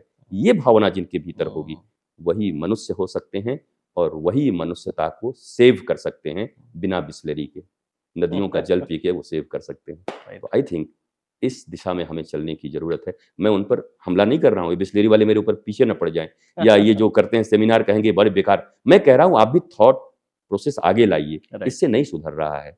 हमें खुद बनना होगा, हमें खुद दिखना होगा, हमें खुद को, अपने बेटे को बताना होगा, देख मैं शांत हूं कि नहीं। बेटा बोला हाँ पापा आप तो बहुत शांत हो। देख मैं आनंदित हूं कि नहीं, हाँ आप तो बहुत आनंदित हो। सारी दुनिया डिप्रेशन में, हाँ शर्मा जी डिप्रेशन में है, वर्मा जी डिप्रेशन में है, आप तो बड़े अच्छे। पापा कैसे? बोला due to my knowledge, spiritual knowledge. तो मेरे बेटे पहले स्पिरिचुअल नॉलेज ले लो। रामकृष्ण परमहंस ने एक बार कहा था विवेकानंद को कि एक बूढ़ी माई आई थी, बोला कटहल मैं बनाती हूँ ना तो उसके दूध मेरे हाथ में लग जाते हैं, चिपचिपा हो जाता है। तो रामकृष्ण परमहंस ने कहा मैया पहले तेल लगा लिया कर हाथ में, और फिर जाके कटहल काट, अब चिपचिपा नहीं लगेगा। तो तेल का अर्थ होता है स्नेह। अगर आप स्पिरिचुअल नॉलेज से युक्त हो गए, स्पिरिचुअलिटी आपके भीतर आ गई, तो इस संसार का कोई चिपचिपाहट आपको चिपका नहीं सकता। आप करेंगे तो सब, पर बिना चिपके हुए करेंगे, आनंदित होकर करेंगे। और यही रियल स्पिरिचुअलिटी है। राइट। तो अभी आपकी बातों से एक चीज़ तो लग रहा है कि आप काफ़ी मतलब आपके अंदर काफ़ी कुछ है भारत भारत को लेके, सनातन धर्म को लेके। आपको लगता है कि भारतीय इतिहास के साथ कुछ छेड़छाड़ हुआ और वो वैसे नहीं पेश किया जा रहा जैसा होना चाहिए, जैसा लिखा गया है? क्योंकि इस पे आपने काफ़ी चर्चा भी की, काफ़ी बार बोला भी और आप अभी भी आपकी बातों से मोर एंड लेस वही बातें आती कि लगता है कि नहीं, जो सनातन की परंपरा है, जो सनातन धर्म है, सनातन इतिहास है, उसको कहीं न कहीं बदला गया है या वो सही तरीके से पेश नहीं हुआ। अब देखिए जो जहाँ-जहाँ डिमोरलाइज़ होने हैं, वही इतिहास आपके पास है। आप कितनी बार हारे, आप ख़त्म हो गए, आप जी। बर्बाद हो गए, आपकी अकबर और जोधाबाई और ये और वो। पर आपके यहाँ आपकी गोल्डन हिस्ट्री को कितना छिपाया गया। हुँ। शिवाजी जैसा एक बालक, पर शिवाजी को इतने चैप्टर में समेट दिया जाता है। बल्कि मुझे लगता है कि शिवाजी को एलाबोरेट करके पूरे भारतीयों को पढ़ाना चाहिए। दिस इज़ भारत, ये भारत है। भारत का नाम भारत भी शायद इसीलिए पड़ा था, भा मतलब सूर्य, सूर्य मीन्स ज्ञान, रत मीन्स जिसमें कंसिस्टेंसी के साथ हम लगे हुए हैं, रत, पूरा रत लगा हुआ है। तो भारत, जो ज्ञान में दिन-रात लगा हुआ है, ज्ञान प्राप्त करने में, उसको कहते हैं भारत। उस भारत के हम निवासी हैं, जहाँ ज्ञान प्राप्त करने की विधा रही है। तो मुझे ऐसा लगता है कि हमारे उन महापुरुषों का, भगवान श्री राम के पूर्वज हैं रघु रघु रघुकुल रीत सदा चली आई जी। प्राण जाय पर। रघु भी घोड़े के अस्तबल में घास खा के रहते थे, भगवान राम के पूर्वज। अच्छा। महाराणा प्रताप ने भी घास की रोटियां खाई। राइट। क्या हमें ये नहीं पढ़ना चाहिए कि भगवान राम के पूर्वज रघु, उन्हें भी एक समय घास की रोटियां खानी पड़ी, पर उन्होंने धर्म नहीं छोड़ा बेटा। अपने अपने बच्चों को क्या ये इतिहास हमें नहीं देना था? हमने क्या दिया? 1526 में कौन जन्म लिया, 42 में कौन आया, उसका बेटा कौन था, हुमायूं का बाबर, बाबर का हम तो बहुत ज़्यादा याद भी नहीं करते, मुझे याद भी नहीं करना। हिस्ट्री में बड़े कम नंबर मेरे आते थे। मैंने बोला मुझे पढ़ना ही नहीं है, मैं रियली बोल रहा हूँ, मुझे नहीं पढ़ना इसको। इसलिए मैंने कहा मैं साइंस लूंगा। मुझे ये याद नहीं करना वो कब आया, कब आक्रमण किया, उसके बेटे का नाम क्या है, वो घंटा लगवाया था तो वो बड़ा न्यायप्रिय था, तो बड़ा ग्रेट था। या कोई ग्रेट नहीं थे, ग्रेट हो ही नहीं सकते। आप कैसे ग्रेट हो जाएंगे जब आपके भीतर ह्यूमैनिटी नहीं है? आप कैसे ग्रेट हो जाएंगे जब आप अपने आप को ही सुपीरियर बना के रखना चाहते हैं? दैट मीन्स आप सबको इंफीरियर बनाना चाहते हैं। वो व्यक्ति ग्रेट कैसे हो सकता है? ग्रेट तो सनातन परंपरा रही है। विक्रमादित्य का शासन देख सकते हैं आप, भगवान राम का शासन देख सकते हैं, जहां एक कुत्ता भी दरबार में आ सकता है अपने न्याय को पाने के लिए, जहां कोई भेदभाव नहीं है। अब ग्रेट तो श्री कृष्ण है, जहां सुदामा जैसे लोग, ये तो गलत पढ़ाया जाता है, हमें सुना जाए अरे द्वारपालों सुदामा से, और सुदामा को धक्का दे दिया जाए। ये भागवत में कहीं नहीं है कि सुदामा को धक्का दिया गया। पर ये इंटरटेन करने के लिए, एंटरटेनमेंट के लिए आप एनलाइटमेंट से दूर रख रहे हैं लोगों को, आप प्रकाशित होने से दूर रख रहे हैं। इतना एंटरटेनमेंट की जरूरत नहीं है कथा में। आप सीधी सीधी पढ़ाओ कि श्री कृष्ण के राज्य में गौ, विप्र, संत, वृद्ध, अबला, विधवा, ये जितने भी लोग थे, गरीब, सबको सीधा मिलने का अधिकार था। ये आप नहीं पढ़ाते, ये आप नहीं कहते। तो शास्त्र भी बदल दिए गए हैं। इतिहास की तो बात ही छोड़ो, इतिहास में तो मोर देन 50%, 80% कचरा भर दिया गया है। केवल वो चीजें डाली गई हैं जिससे भारतीयों का कभी भी शौर्य न जग सके, तेज न जग सके, कभी उनकी वीरता न जग सके, कभी उनको अपना चेहरा न दिखाई पड़े। हमें दबा हुआ, कुचला हुआ, पिटा हुआ दिखाया जाता है। केवल उनको याद कराया जाता है, वो 42 सेना को लेकर के आया, 500 लेकर के आया और करोड़ों भारतीयों के ऊपर राज कर गया। कमाल है। और आप कभी उस शिवाजी के विषय में नहीं पढ़ाते कि बिलो देन 175 सोल्जर्स, शिवाजी के पास 175 से कम सैनिक थे और लाखों मुगलों के दांत खट्टे करके हिंदवी स्वराज्य को कायम कर दिया। इसको एलाबरेट क्यों नहीं करते कि देखो धर्म और सत्य के पथ पर चल रहे थे, 175 से कम सैनिक लेकर के, अपनी मां की हर बात उन्होंने सुनी और अपने गुरु समर्थ श्री रामदास जी की हर बात सुनी। समर्थ श्री रामदास जी के शिष्य शिवाजी महाराज, अपनी मां के परम भक्त शिवाजी महाराज जीजाबाई के बेटे, उन्होंने कैसे हिंदवी स्वराज को कायम किया। क्या ये इतिहास की जरूरत नहीं भारतीयों को? तो भारतीयों को गलत इतिहास पढ़ाया जा रहा है। यहाँ 140-45 करोड़ जितने भी लोग रहते हैं, अब तो सब ये मानने लगे कि हम सब सनातनी हैं, हमारे डीएनए एक हैं, हमारे पूर्वज एक हैं, हम अरब से नहीं आए हैं। वो भी कह रहे हैं, मैं मुस्लिम की बात कर रहा हूँ जी, वो भी तो कह रहे हैं ना कि हम सनातनी हैं। ज्यादा संख्या में कह रहे हैं कि भाई हम लोग अरब से थोड़ी आए हैं, वो लोग जब यहाँ आए थे तो हम लोग कन्वर्ट हुए। अब जितने मुस्लिम स्कॉलर्स हैं जो आप टीवी पर बैठा करते थे, वो सब कह रहे हैं कि हम कन्वर्ट हैं, हमारा कन्वर्जन हुआ है, पर हमारे डीएनए एक हैं, हमारे पूर्वज एक हैं। तो जब सनातनी कहते हैं ना, तो कोई 100 करोड़ की बात नहीं होती। जब सनातनी कहते हैं तो 140 करोड़ की बात होती है। हम 140 करोड़ लोग ही भारतीय हैं, सनातनी हैं, सबका ओरिजिन सनातन से है। हमें तो सनातन के लिए काम करना चाहिए। पूजा पद्धति थोड़ी अलग हो गई है, आप पालन करिए, फॉलो करिए, जो अच्छा लगता है आप वो करिए, लेकिन हम हैं सनातनी, इसको डिनाई मत करिए। चाइना के ऊपर जापान का कभी आधिपत्य हुआ करता था और 1 वर्ष लगे जब जापान की सत्ता हटी तो चाइना ने अपने पूरे इतने बड़े देश से जापानियों के नामों निशान, मतलब जापान के नाम से एक इमारत नहीं रहा, जापानियों के नाम से कोई पथ नहीं रहा, कुछ नहीं रहा। आपका देश 1000 वर्ष तक गुलाम रहा। आज भी 1526 में जो लोग आए थे उनके नाम से रोड है, जिन्होंने आपके ऊपर आक्रमण किया उनके नाम से आपने सड़कें बना रखी है, उनके नाम से इमारत बना रखा है। अरे 140 करोड़ भारतीयों को खड़ा होकर कहना चाहिए ना, हम नाम रखना चाहते हैं पर रस खान के नाम पर रखना चाहते हैं, एपीजे अब्दुल कलाम आजाद के नाम पर रखना चाहते हैं, मिसाइल मैन वीर अब्दुल हमीद जिन्होंने टैंक, पाकिस्तान के टैंक पता नहीं क्या कर दिए थे 65 के युद्ध में, 72 के युद्ध में, आपने देखा होगा पाकिस्तान के साथ युद्ध में वीर अब्दुल हमीद का कितना बड़ा नाम है। हम उनके नाम पर रोड क्यों नहीं बनाते? हम क्यों आक्रांताओं के नाम पर बना रहे हैं? क्यों हमारे लोगों के साथ जिन्होंने छल किया, जिन्होंने आक्रमण किया, उनके नाम के लिए हम क्यों लड़ रहे हैं? ऐसे मुट्ठी भर लोग हैं, लेकिन बाकी लोग अब समझ चुके हैं और मुझे लगता है भारत के लिए सही समय है। और ये जो सरकारें काम कर रही हैं अब कुछ दिनों से, अब सबको इनका समर्थन कर रहा है। मैं इनडायरेक्टली नहीं, मैं डायरेक्टली कह रहा हूं, कर रहा है इसलिए कि बहुत वर्षों के बाद तुष्टीकरण नहीं बल्कि संतुष्टीकरण की नीति के साथ चला जा रहा है। 140 करोड़ लोग संतुष्ट रहे, इसकी बात की जा रही है। तो कोई श्रेष्ठ काम करने वाला है तो उसका समर्थन करना चाहिए। धर्म और राजनीति को अलग अलग नहीं रहना चाहिए। राजनीति धर्म के माध्यम से ही चलनी चाहिए, नहीं तो अधर्म के माध्यम से चलेगी। हम हिंदू राष्ट्र की बात से भी बहुत ज्यादा सहमत नहीं है। हिंदू राष्ट्र तो हिंदू तो रावण भी था, कंस भी था। हमें राम राज्य चाहिए जहां सबकी सुनवाई, हमें विक्रमादित्य का राज चाहिए बिल्कुल जहां सबकी सुनवाई है। बिल्कुल हम उस राष्ट्र की बात करना चाहते हैं। तो मुझे लगता है जैसे जैसे नॉलेजफुल लोग आगे आएंगे, और परमात्मा मुझसे बड़े बड़े नॉलेजफुल इस दुनिया में रखे हैं, मैं तो एक साधारण सा तिनका हूँ, सभी लोग अपने अपने तरीके से काम कर रहे होंगे, उनकी इच्छा सर्वोपरि है। पर जहाँ जितना भी ज्ञान हमारे भीतर है हम राष्ट्र निर्माण में लगाएं, हम सच्चे लोगों को बचाने में लगाएं, धर्म के उत्थान में लगाएं, स्पिरिचुअलिटी के उत्थान में लगाएं। ये दुनिया बड़ी खूबसूरत बनेगी, बड़ा अच्छा होगा। और ये सिर्फ भारत के लिए नहीं है, भारत को सदा विश्व गुरु कहा गया, पूरी दुनिया को लीड करेगा, दबा कर नहीं, हथियार के बल पर नहीं, प्रेम के बल पर।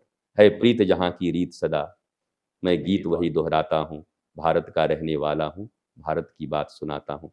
हमने प्रेम को अचीव किया है इस दुनिया में, और प्रेम ही दुनिया में हमें बांटना है। इसके लिए भारत विश्व गुरु था। वसुधैव कुटुंबकम की संकल्पना किसकी है बताइए आप? कोई एक मजहब बताइए जो कहता है वसुधैव कुटुंबकम? सनातन कह रहा है पूरी वसुधा हमारी कुटुंब है, परिवार है। पर मेरा एक बात कहना है, अपने कुटुंब में तो पहले सनातन के संस्कार भरो, तब तो वसुधैव कुटुंबकम की बात करोगे। अपने ही बच्चे सनातन को फॉलो नहीं कर रहे और वसुधैव कुटुंबकम कैसे सफल हो जाएगा? घर ही ठीक नहीं है, इंडिविजुअल ठीक होगा तो यूनिवर्स ठीक होगा। इंडिविजुअली अगर रॉन्ग पथ पे हम जाएंगे तो यूनिवर्स उसी का परिणाम है, वो छाया है, दर्पण में उसका चित्र है, हम जैसे बनेंगे वैसे यूनिवर्स बनता जाएगा। तो ये राइट वे है, राइट पाथ है, हमें चलना चाहिए ईमानदारी के साथ। और मुझे बहुत खुशी है कि आप इतने सुलझे हुए और इतने प्रश्न आपके इतने अच्छे हैं। मैं ऐसी तारीफ नहीं कर रहा हूँ, बट इतनी गहराई से बहुत कम लोग प्रश्न भी करते हैं। बहुत हल्के प्रश्न कभी कभी कर लेते हैं आप, ये वो एक आध प्रश्न ऐसे पूछने जो लोगों को पसंद आता है, कौन सा फिल्मी गाना पूछते हैं, ठीक है वो ठीक है, लेकिन हमारा उद्देश्य तो होना चाहिए कि मानवता का रिफॉर्मेशन कैसे हो, कैसे शांति मिले, ये जो अशांत पूरा वातावरण है कैसे चारों तरफ प्रेम की सुगंध फैले, भारत कैसे नंबर 1 हो, भारत कैसे विश्व गुरु बने, चारों तरफ हमारी सुगंध फैले, इस पर चर्चा होनी चाहिए। And you are the right person. मैं बहुत अप्रिशिएट करता हूँ आपके प्रश्नों को। आपने अभी एक लाइन बोली कि आप जैसे होते वैसा ही प्रतिबिंब दुनिया वैसे ही दिखती है आपको। वही है, आप सामने दिख रहे हैं और सवाल आ रहे हैं। सवाल तो जो मैं लिख के लाया वो मोबाइल में ही रह गए, कुछ मैं देख भी नहीं पाया कि क्या पूछना था और क्या नहीं पूछना था। खैर, अब हम लोग थोड़ा भक्ति पे आते हैं। मुझे लगता है कि आपसे एक क्रांतिकारी बातों का तो एक अलग ही सेशन होना चाहिए, जिसमें कि सिर्फ आपके विचारों पे चर्चा होनी चाहिए कि भक्ति के अलावा जो आपके विचार हैं समाज को लेके, सोसाइटी को लेके, खासकर भारतवर्ष को लेके। मेरा एक सवाल है कि भगवान श्री कृष्ण के कभी साक्षात्कार हुए हैं आपको? कभी ऐसा फील हुआ कि भगवान हैं आपके आसपास? ये बड़ा टफ प्रश्न है जी, और उत्तर क्योंकि मुझे लगा कि आप सही व्यक्ति हैं जिससे पूछ सके। हाँ, मुझे हमें तो शायद मिले भी ना। मैं इस बात को मानता हूँ इस बात को मैं मानता हूँ। देखिए, कई धारणाएँ काम करती हैं। एक तो ऐसी धारणा है कि कहते हैं कि आत्मदर्शन ही परमात्म दर्शन है। जिसको हाँ। आत्मदर्शन हो गया, राइट। वही परमात्मा का दर्शन पा गया। क्या बात क्या बात। दूसरा ऐसा मैं मानता हूँ कि अगर आपके भीतर आग हो, तरंग हो हम्म, और आर्त पुकार हो, हम्म, तो जो ऑलमाइटी है, सर्वशक्तिमान है, वो कभी कहीं जा नहीं सकता। तो हम्म, आज भी बरसाने में आप जाएँ, कहीं जाएँ, कई ऐसे संत हैं, बाबा हैं, जिनको कभी आके राधा रानी दूध पिला गईं, अच्छा। कभी कुछ दे गईं छोटी-सी बालिका बन के अर्धरात्रि में, तो इनको कैसे झुठला सकते हैं?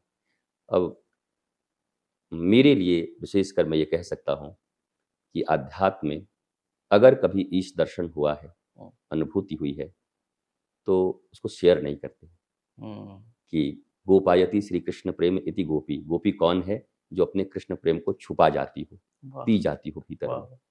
मुझे लगता है नॉलेजफुल मार्ग पर अगर हम चलें, भक्ति का अर्थ होता है जुड़ना, विभक्ति का अर्थ होता है अलग होना। कहते हैं विभक्त हो गए हैं हम, और भक्त मतलब जुड़ गए। तो उस परम सत्ता के साथ जुड़ जाना, पूरे यूनिवर्स के साथ जुड़ जाना, और ये बड़ा कठिन है। पहले खुद के साथ जुड़ जाना, हू एम आई। शंकराचार्य जी ने भी कहा, पहले मैं कौन हूँ, जब तक इसकी सारी दुनिया पहचान रहे। एक छोटी-सी बात कहूँगा, शायद 30 सेकंड में। भगवान राम के कहने पर हनुमान जी गए हैं लंका में, वाल्मीकि रामायण कहती है, और हनुमान जी दरबार में पेश हुए हैं रावण के। तो रावण पूछता है, कहते ही कपे, अय बंदर तू कौन है? इतना उत्पात मचा दिया, मेरे बेटे को मार दिया, अक्षय कुमार को, वाटिका उजाड़ दी। तो हनुमान जी चिंतित हो गए। एक था, अरे मैं कौन हूँ?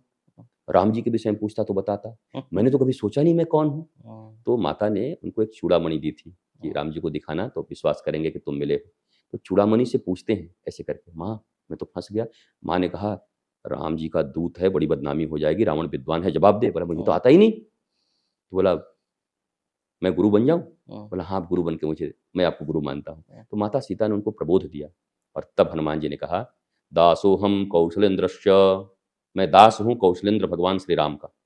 अब रावण बहुत बड़ा साइकोलॉजिकल वार करने वाला आदमी था। उसने जैसे ही दास सुना, बोला, अच्छा, मैं तो सोचा मेरे बेटे को मार दिया, इतना बलवान है, हिंद केसरी कहीं का होगा, कहीं का राजा होगा। दास हो, सर्वेंट, स्लेव, तुम कहीं के राजा नहीं हो। हनुमान जी फिर फंसे, कि अब क्या बोलूं? ये तो हमला कर दिया। आप तो सिपाही से पूछेंगे तो आईजी बता देगा अपने आप को, या अगर कोई शिक्षक है तो प्रिंसिपल बता देगा। हर आदमी अपना रुतबा बढ़ा के बोलना चाहता है, कोई सच बोलना ही नहीं चाहता। बोला, अरे मेरे तो इतना है जी, लेकिन अभी फिलहाल इतना है, बाकी मेरे दादाजी का तो मत पूछो। सब इंफीरियरिटी कॉम्प्लेक्स में हम मरे जा रहे हैं। जबकि अगर मैं नॉलेजफुल हूं तो इंफीरियरिटी कैसी? सुदामा की तरह रहूं तब भी मौज में रहूं जी, ऐसे करके आनंद के साथ रहूं। धन से आप महान हो सकते हैं, मैं ऐसा नहीं मानता। धन जरूरी है, लेकिन धन ही आपको महान बनाएगा, सुखी बनाएगा, मैं ऐसा नहीं मानता। क्योंकि ये बात कभी आपको अंबानी परिवार से भी कभी मिले तो पूछ लीजिएगा कि उनकी माताजी भी कभी कष्ट में रहीं कि दोनों भाई शायद एक साथ रहते, दोनों बहुएं एक साथ रहती। अपने गुरु से उन्होंने कहा था, ये बात जग जाहिर है, गुरु जी से कहा था कि मेरी एक ही इच्छा है कि दोनों बच्चे और ये साथ में।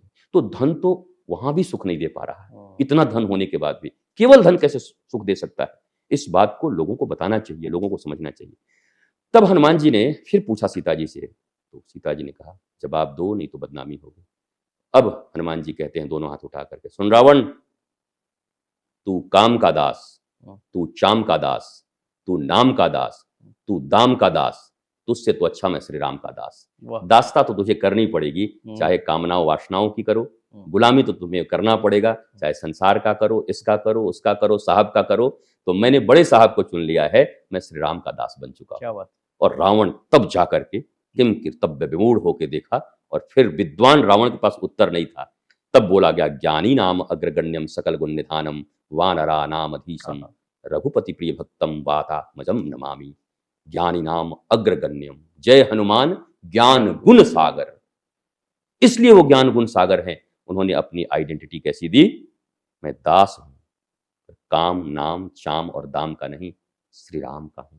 राम का अर्थ है होल यूनिवर्स, पूरे ब्रह्मांड, कई कई ब्रह्मांड, एवरीथिंग राम है, सब कुछ ही राम है। वह एक ईश्वर राम है, मैं उनका दास हूं। और ये कहने में आपको गौरव होना चाहिए। एक डीएम के चपरासी कहने में इतना गौरव होता है, तो राम जी के दास कहने में कितना गौरव होना चाहिए। दास हैं पर उनके हैं। और दास और नौकर में बड़ा अंतर होता है। नौकरी तो हमें अंग्रेजों ने सिखाया है, हम तो दास हुआ करते थे। दास शब्द भी बड़ा प्यारा है अपना। हाँ, दास जिसने दीक्षा हम देते थे, दीक्षा का अर्थ है जिसने अपनी सारी इच्छाएं अपने गुरु को दे दी।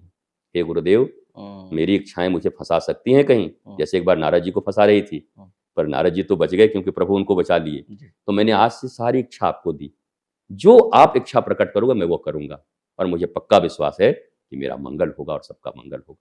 यही तो दीक्षा है। इनिशिएशन, इंग्लिश इंग्लिश वाले भी बड़ा अच्छा सब नाम रखे हैं, इनिशिएशन, इनिशिएट करना, initiate your life, initiate your blissfulness, उसका इनिशिएशन ही ये दीक्षा है। इनिशिएशन कोई ऐसा नहीं एक माला दिया है, ऐसे कान में कुछ बोला, जाओ जाओ हो गया दीक्षा। अब बेचारा फिर जीवन में कभी मिल ही नहीं पाया अपने गुरु से। मुझे लगता है शिष्य भी उतने ही बनाने चाहिए जितने को मैं पहचान सकूं। मैं बड़ा अच्छा हूँ, मुझे लगता है जी, जी। कि मैं सबको नाम से जानता हूँ। कम से कम मैंने पिछले 2 साल से किसी को दीक्षा नहीं दी। मैं उतने ही लोगों को कम से कम दीक्षा दिया हूँ जिनको नाम से उनके परिवार को जानूँ, उनसे बातें करूँ, उनके हर दुख-सुख में उनके साथ में बैठूँ। तो क्या ये बात चीज़ भी हमें फ़ॉलो करना चाहिए। और यही चीज़ हमें आगे बढ़ाएगी। थोड़ी निर्लोभता जीवन में, और लोभ तो बहुत बड़ा है। लोभ तो इतना बड़ा है, मैं आनंदित रहूँ, शांत रहूँ, इससे बड़ा लोभ और क्या हो सकता है? क्या ये रुपए का लोभ ही लोभ होगा जो मुझे शांत नहीं भी रख सकता है? वहाँ दोनों है, रुपया पाने के बाद नहीं भी हो सकते हैं शांत, हो भी सकते हैं। पर यहाँ ईश्वर और ज्ञान प्राप्त करने के बाद तो मुझे शांत होना ही है, आनंदित होना ही है, तो मैं निश्चित पथ छोड़ कर के अनिश्चित की ओर क्यों जाऊँ? जहाँ शंका है दोनों हो सकता है, इसलिए मैं निश्चित पथ की ओर हूँ। और आप देख सकते हैं मेरे पास सब कुछ है। मेरे गुरु ने मुझे कभी जब भेजा था कि अब आप जाइए, अब प्रचार-प्रसार में लगिए, तो एक धोती दी थी, एक धोती मात्र, कुछ नहीं था मेरे पास। और आप देख सकते हैं कि मैंने कभी कोई फ्रॉडिज़्म मैंने अपने जीवन में, तो मुझे याद नहीं है कि कभी धन के लिए कुछ किया हो या कभी कोई चेष्टा भी की हो धन के लिए मैंने। ये सब बनते गए।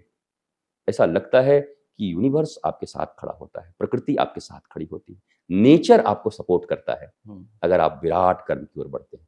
नेचर आपको सपोर्ट करता है अगर आप गलत कर्म भी कर रहे हैं, लेकिन फल भी आपको मिलेगा, ये आप मत भूलें। नेचर तो सपोर्ट कर देगा आपको, चढ़ जा बेटा सूली पर भला करेंगे राम, बट आपको अपने विवेक से सोचना है ये मुझे काम करना है कि नहीं करना है। और यही मैं नौजवानों को भी कहूँगा, बच्चों आप भी पढ़िए, मैं एडवांस हूँ।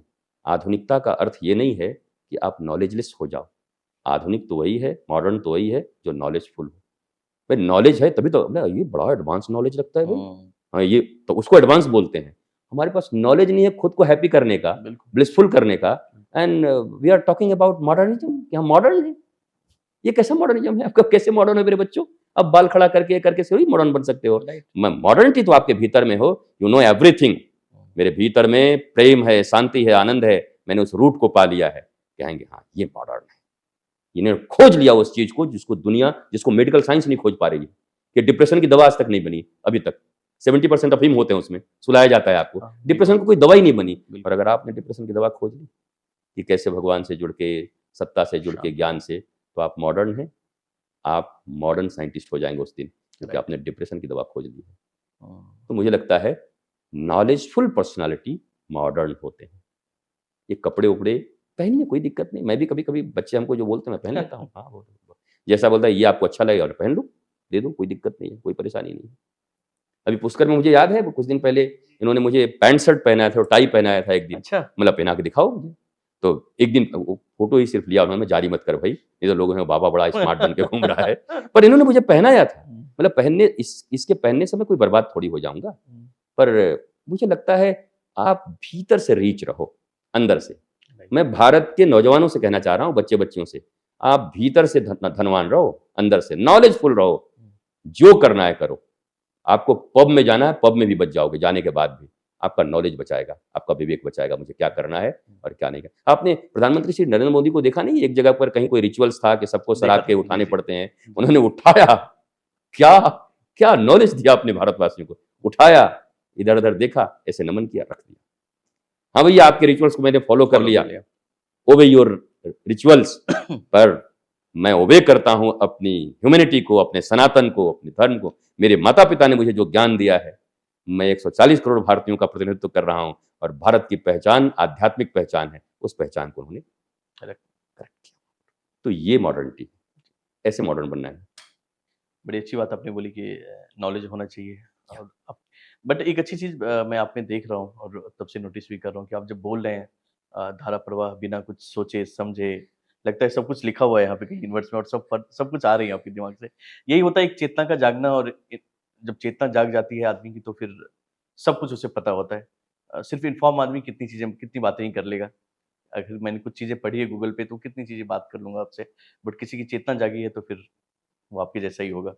तो अभी एक कुछ सवाल जैसे आपने बोला कि आपने कपड़े भी चेंज किए और शर्ट पैंट भी पहना है।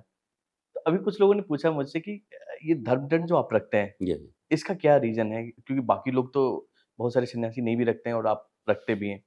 गुरुजी इसका रीज़न क्या है? इसका क्या कारण देखिए और इसका क्या क्या महत्व है मैं सनातन में? महत्व ही बताता हूँ। जी। जब पहले राज प्रथा चला करती थी, राजतंत्र था, तो राजा जब बनते थे, तो राजा ये घोषणा करते थे कि अब मुझे कोई दंड नहीं दे सकता, हुँ, अब मुझे कोई दंड नहीं दे सकता, मैं सबको दंड देने का अधिकारी हो गया, मैं राजा हूँ। हुँ, तो पीछे गुरुदेव खड़े रहा करते थे और हाथों में धर्मदंड हुआ करता था और रख के मस्तक पर हुँ, कहते थे, धर्मदंड्योसी, धर्म तुम्हें दंड दे सकता है, धर्म तुम्हें दंड दे सकता है, धर्म तुम्हें दंड दे सकता है। ये भी एक धर्मदंड है। और धर्मदंड को मैं हमेशा इसलिए धारण करता हूँ कि धर्म मुझे भी दंड दे सकता है। इस अच्छा। बात को मैं सदा याद रखूँ और जब कोई आता है, बरसों साथ रहने से, नाममय होने से, नाम की ऊर्जा बहुत बड़ी होती है। हुँ, इसको लेकर के ही नाम, इसमें जो आध्यात्मिक ऊर्जाएँ हैं, मुझे तो सैकड़ों नहीं हज़ारों ऐसे लोग मिले। गुरुदेव, जिस दिन से आपने दंड रखा मस्तक पर, वो हज़ारों की संख्या में है। मतलब मेरी बुद्धि हो सकता है उनको कुछ फ़ील हुआ हो, उनको कुछ मिला हो, बोला मेरी बुद्धि बिल्कुल अलग हो गई है, मैं बहुत शांत फ़ील कर रहा हूँ। मैंने कहा इस भरोसे में मत रहना, सत्संग लगातार करते रहना, टच में लगातार रहना, हुँ, क्योंकि कितना भी कुछ हो गया हो, संगति अगर गलत हो, तो फिर एक दिन मामला ख़राब हो जाएगा। राइट। पर मैं यही बात कहता हूँ, ये धर्म दंड है, जो मुझे सदा याद दिलाता है कि मुझे धर्म के अनुशासन में रहना है। हुँ, मैं धर्म के अनुशासन में रहूँ, नियंत्रित होके काम कर सकूँ। इसमें 9 वल्लरियाँ हैं 1, 2, 3, 4, 5, 6, 7, 8, 9 9 ग्रह होते हैं और मैं ऐसा मानता हूँ कि किम कुर्वन्तु ग्रहे सर्वा, उस व्यक्ति का ग्रह कुछ नहीं बिगाड़ सकते, जिसके केंद्र में गुरु हो। गुरु भी एक ग्रह है, जी, बृहस्पति, जी। यत् केंद्रे बृहस्पति।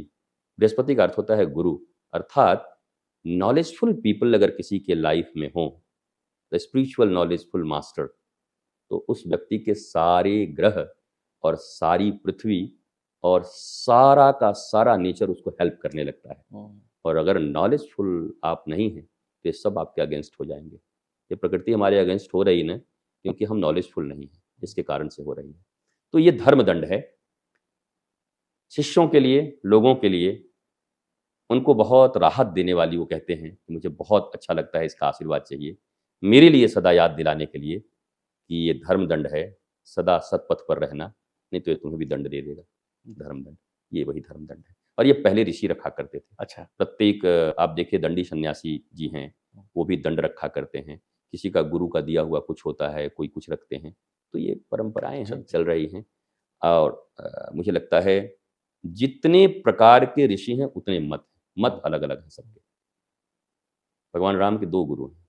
अच्छा, एक विश्वामित्र। कुलगुरु हैं विश्वामित्र जी। वशिष्ठ और एक हैं शस्त्र और शास्त्र के गुरु थोड़े, हुँ, विश्वामित्र जी जी। और दोनों में ऐसे हुँ, भयंकर। विचारधारा अलग एकदम। हाँ, तो कभी-कभी लोग कहते हैं, "आपको क्रोध आता है क्या? हुँ, महात्माओं को क्रोध आता है?" हमने हुँ, कहा, "एक महात्मा खोज ले आओ, ऊपर से लेके नीचे तक जिनके जीवन में क्रोध न रहा हो।" हुँ, हुँ, क्रोध फॉर व्हॉम? हुँ, रावण को जब राम जी मार रहे हैं, तो उनकी भुजाएँ फड़क रही हैं ऐसे, हुँ, नेत्र लाल-लाल हैं। राइट। उस समय वो भी क्रोधित हैं, पर वो क्रोध धर्म की जय करा रहा है और एक क्रोध आपका विनाश कर रहा है। हुँ, ये तय करिए कि कौन-सा क्रोध आपको करना है। बोधयुक्त क्रोध जीवन को शौर्ययुक्त बनाती है और अबोध से आया हुआ क्रोध आपके जीवन में विरोध और अवरोध उत्पन्न कर देता है। क्या बात है! बहुत ही इम्पोर्टेंट लाइन है आज के लिए। तो ये क्रोध बुरी चीज़ नहीं है, हुँ, बट कहाँ है? कहाँ करना है? भगवान श्री कृष्ण कालिया पर फन पे नाच रहे हैं जब हुँ, और बीच में क्रोधित हो गए, "ए कालिया तू जाएगा कि नहीं?" हुँ, तो वो भी क्रोधित हो रहे हैं। तो ये ऐसा ही कुछ-कुछ है मुझे लगता है। अ, फिर अगेन वही सांसारिक सवाल है, करें, जिसका मुझे लगता है सवाल करना भी कि ज़रूरी है। सांसारिक है नहीं, सांसारिक है मतलब अभी जहाँ पे हम लोग हैं वहाँ पे तो ज़रूरी नहीं है। हुँ, बट चूँकि दुनिया पूछना चाहती है कि हाँ, हाँ। भगवान राम के बारे में कि भगवान राम राम राज्य की चर्चा होती है, हुँ, लोग हुँ, उनके बारे हुँ, में बात करते हैं हुँ, और वहीं एक तरफ वो माता सीता वाले कांड पे भी हम्म, लोग बोलते हैं कि फिर जब इतनी ही उनके अंदर अच्छी बात थी ये तो ये सीता जी को क्यों उन्होंने छोड़ा, क्यों हटाया? हम्म, तो अगर इसका जवाब दे पाए तो हाँ, मैं मुझे आप दे ही देंगे। ट्राई करूंगा। जी, जी। देखिए, मुझे ऐसा लगता है कि भगवान श्री राम का राज्य जो है सबसे श्रेष्ठ राज्यों के रूप में उसकी गणना होती है। जी। आज भी लोग राम राज्य की सौगंध खाते हैं हुँ, कि राम राज्य आ गया क्या। हुँ, तो राम राज्य का सीधा सीधा अर्थ यही है, हुँ, जहाँ पर हर व्यक्ति, हुँ, हर मनुष्य को अपनी चेतना के अनुसार जीने का अवसर प्राप्त है, हुँ, जहाँ कोई दबाव नहीं है, हुँ, जहाँ कोई उसके ऊपर मैं कह सकता हूँ प्रेशर नहीं है कि आपको ऐसे ही जीना है। भगवान राम एक राजा के रूप में हुँ, और एक पति के रूप में, एक पुत्र के रूप में, हुँ, चूँकि वो मर्यादा पुरुषोत्तम हैं, हुँ, उन्होंने एक-एक मर्यादाएँ पालन की हैं। पिता की बात को मान रहे हैं, हुँ, सौतेली माँ की बात को मान रहे हैं, हुँ, जहाँ-जहाँ जा रहे हैं वो बात मान रहे हैं वो। हुँ, आज भगवान राम ने जब देखा कि हमारी अयोध्या में ही लोगों के मन में एक संदेह है हुँ, सीता जी के प्रति, हुँ, जानकी जी के प्रति। हुँ, अब वो एक पति के रूप में अभी नहीं सोच रहे हैं, हुँ, एक राजा के रूप में सोच रहे हैं कि राजरानी के ऊपर लोगों की इतनी शंकाएँ हैं कि वो कैसी हैं, पता नहीं इतने दिन वहाँ रही हैं। और एक धोबी के ऊपर ये बात कही जाती है, हुँ, पर ये बात अमूमन हर घर में ये चर्चा होने लगी थी। हुँ, जहाँ कहीं पति-पत्नी में थोड़े-से विवाद होते घर में, मैं राम नहीं हूँ हुँ, कि सीता इतने दिन रहो तुमको रख लूँगा, अभी बता दूँगा तुमको।" हुँ, इस प्रकार की बातें एग्ज़ाम्पल होने दिए लगीं। जाते हैं, राइट। तो भगवान राम को लगा किसी भी धर्मयुक्त प्रदेश में, हुँ, राज्य में, राजा के प्रति, राज परिवार के प्रति इतना असंतोष या इतनी शंकाएँ नहीं, प्रजा के भीतर कभी धर्म का अ, पालन करवाने में समर्थता प्राप्त नहीं कर सकती। अब वो एक पति के रूप में सोच रहे हैं, 2 चीज़ें हैं। हुँ, पति के रूप में सोच रहे हैं, ऐसे शंका युक्त माहौल में मेरे राज्य में मेरा बालक आए, मेरे वंश को चलाने वाला आए, मैं ये नहीं चाहता। मैं चाहता हूँ, जहाँ कोई तनाव नहीं, जहाँ कोई शंका नहीं, जहाँ लंका की बातें नहीं, वहाँ मेरे पुत्र जन्म लें, रघुकुल का ये अ, चल रहा है कुल। समझ गया। तो उन्होंने उनके पास अधिकार है। हुँ, आपके विवाह हुए हैं, आपकी घर में आपके घर में बच्चा होने वाला है, हुँ, तो आप क्या अधिकार है कि आप नानी के पास भेजेंगे, कि दादी के पास राइट। भेजेंगे, कि आप जिस पर सबसे ज़्यादा विश्वास करते हैं, मेरी बड़ी बहन बहुत अच्छी है, हुँ, मैं वहाँ भेजता हूँ हुँ, और वो बड़ा ख़्याल रखेगी, वहाँ संस्कार बड़े अच्छे हैं। हुँ, तो ये डिसीज़न राम जी का है, हुँ, सीता जी का है। अब देखने में तो लीलाएँ की हैं उन्होंने। देखो एक सबसे बड़ी बात समझ लो आप, अगर राम परमात्मा है, हुँ, और आप परमात्मा मानते हो, हुँ, जो लोग मनुष्य मानते हैं उनके लिए बहुत ज़्यादा जवाब देना कठिन होगा मेरे लिए। जी, अगर वो परमात्मा है तो सारी लीलाएँ उन्होंने की हैं। हुँ, तात्विक रूप से जब तक उनको हम जान नहीं जाते कि वो परमात्मा हैं, तब तक लीला में रोज़ खोट नज़र आएगा। हुँ, आप तो रासलीला को अब क्या बोलते हो रासलीला को? बिल्कुल। मोहल्ले में लोगों के बीच में कोई ऐसे संबंध होते हैं, मतलब बहुत रासलीला चल रहा है। हुँ, दिस इज़ रासलीला। रासलीला शब्द का अर्थ है जीवात्मा और परमात्मा का मिलन। हुँ, जीवात्मा और परमात्मा के मिलन को रासलीला कहा जाता है। हुँ, जीव और शिव जब मिल रहा है उसको रासलीला कहा जाता है। और हम रासलीला किस शब्द का प्रयोग कर रहे हैं भारत में?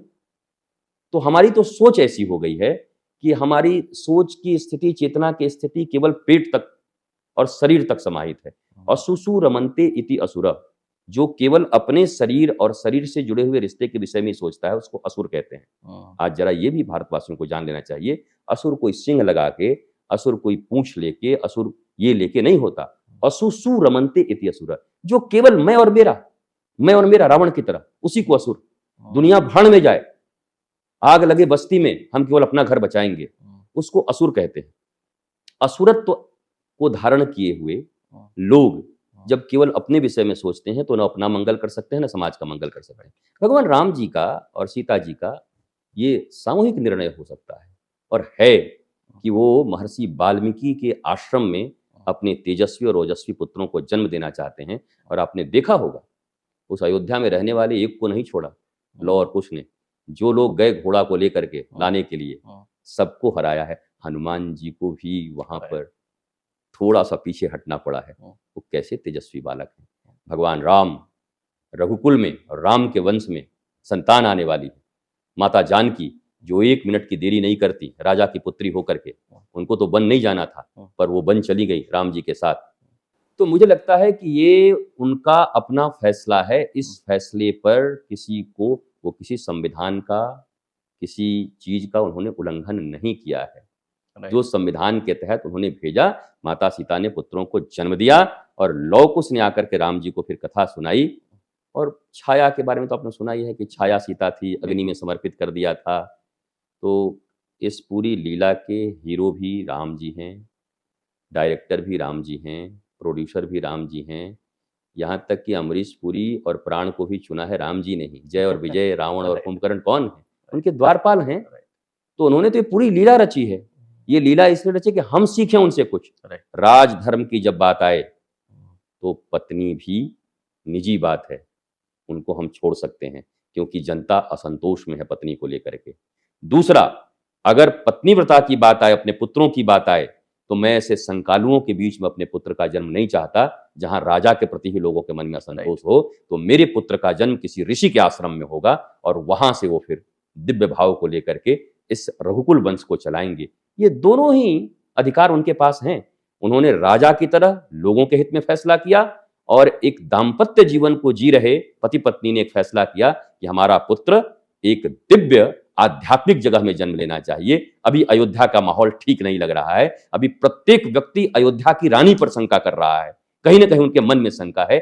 ऐसे समय में सीता के भीतर जो गर्भ पल रहा है, सीता की मन में अगर कोई ऐसी विकृति आ गई कि यहाँ के लोग मेरे विषय में ऐसा सोचते हैं, तो राम जी ने कहा, और बात तो जाएगी ही, अगर बात निकली है तो दूर तलक जाएगी। तो भगवान राम ने कहा मेरी प्रिया अभी सबसे अच्छा गुरुदेव वाल्मीकि के आश्रम में रहेंगी और वहां पुत्रों को जन्म देंगी। मुझे लगता है इस बात से जिनको समझना होगा वो समझ लेंगे, पर जिनको तो ऐसे ऐसे वकील आपको मिले कि जिन्होंने अब जाकर के मुकदमा किया। बिहार के एक वकील ने 3 साल पहले मुकदमा किया राम जी के ऊपर कि मैं मुकदमा करता हूं, उन्होंने सीता का कैसे त्याग कर दिया। तो वैसे लोगों की कमी नहीं, उनके लिए तो मैं जवाब दे नहीं सकता।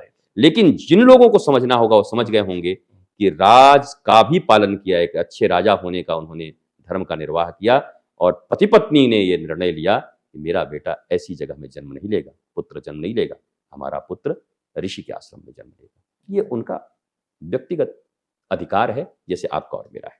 और है भी चर्चा, मैंने एक पोइट्री भी पढ़ी थी राष्ट्रकवि रामधारी सिंह दिनकर की, जब भगवान राम बैठे हुए थे समुद्र के किनारे और रास्ता मांग रहे थे, तब जो उनकी लाइन थी कि 3 दिवस तक पथ मांगते रघुपति सिंध किनारे, करते रहे उन्होंने के विनय प्यारे प्यारे, उत्तर से जब एक नाद भी उठी नहीं सागर से, धधक उठी आग पौरुष राम के सिर से।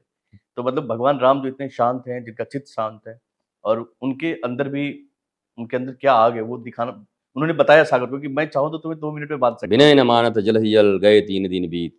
गोस्वामी जी भी कह रहे हैं, अरे 3 दिन बीत गया तो समझ नहीं आ रही है, मैं मर्यादा में बैठा हुआ हूँ और तुम्हें लग रहा है मैं कुछ कर नहीं सकता, अभी तुम्हारा मैं उपाय करता हूँ।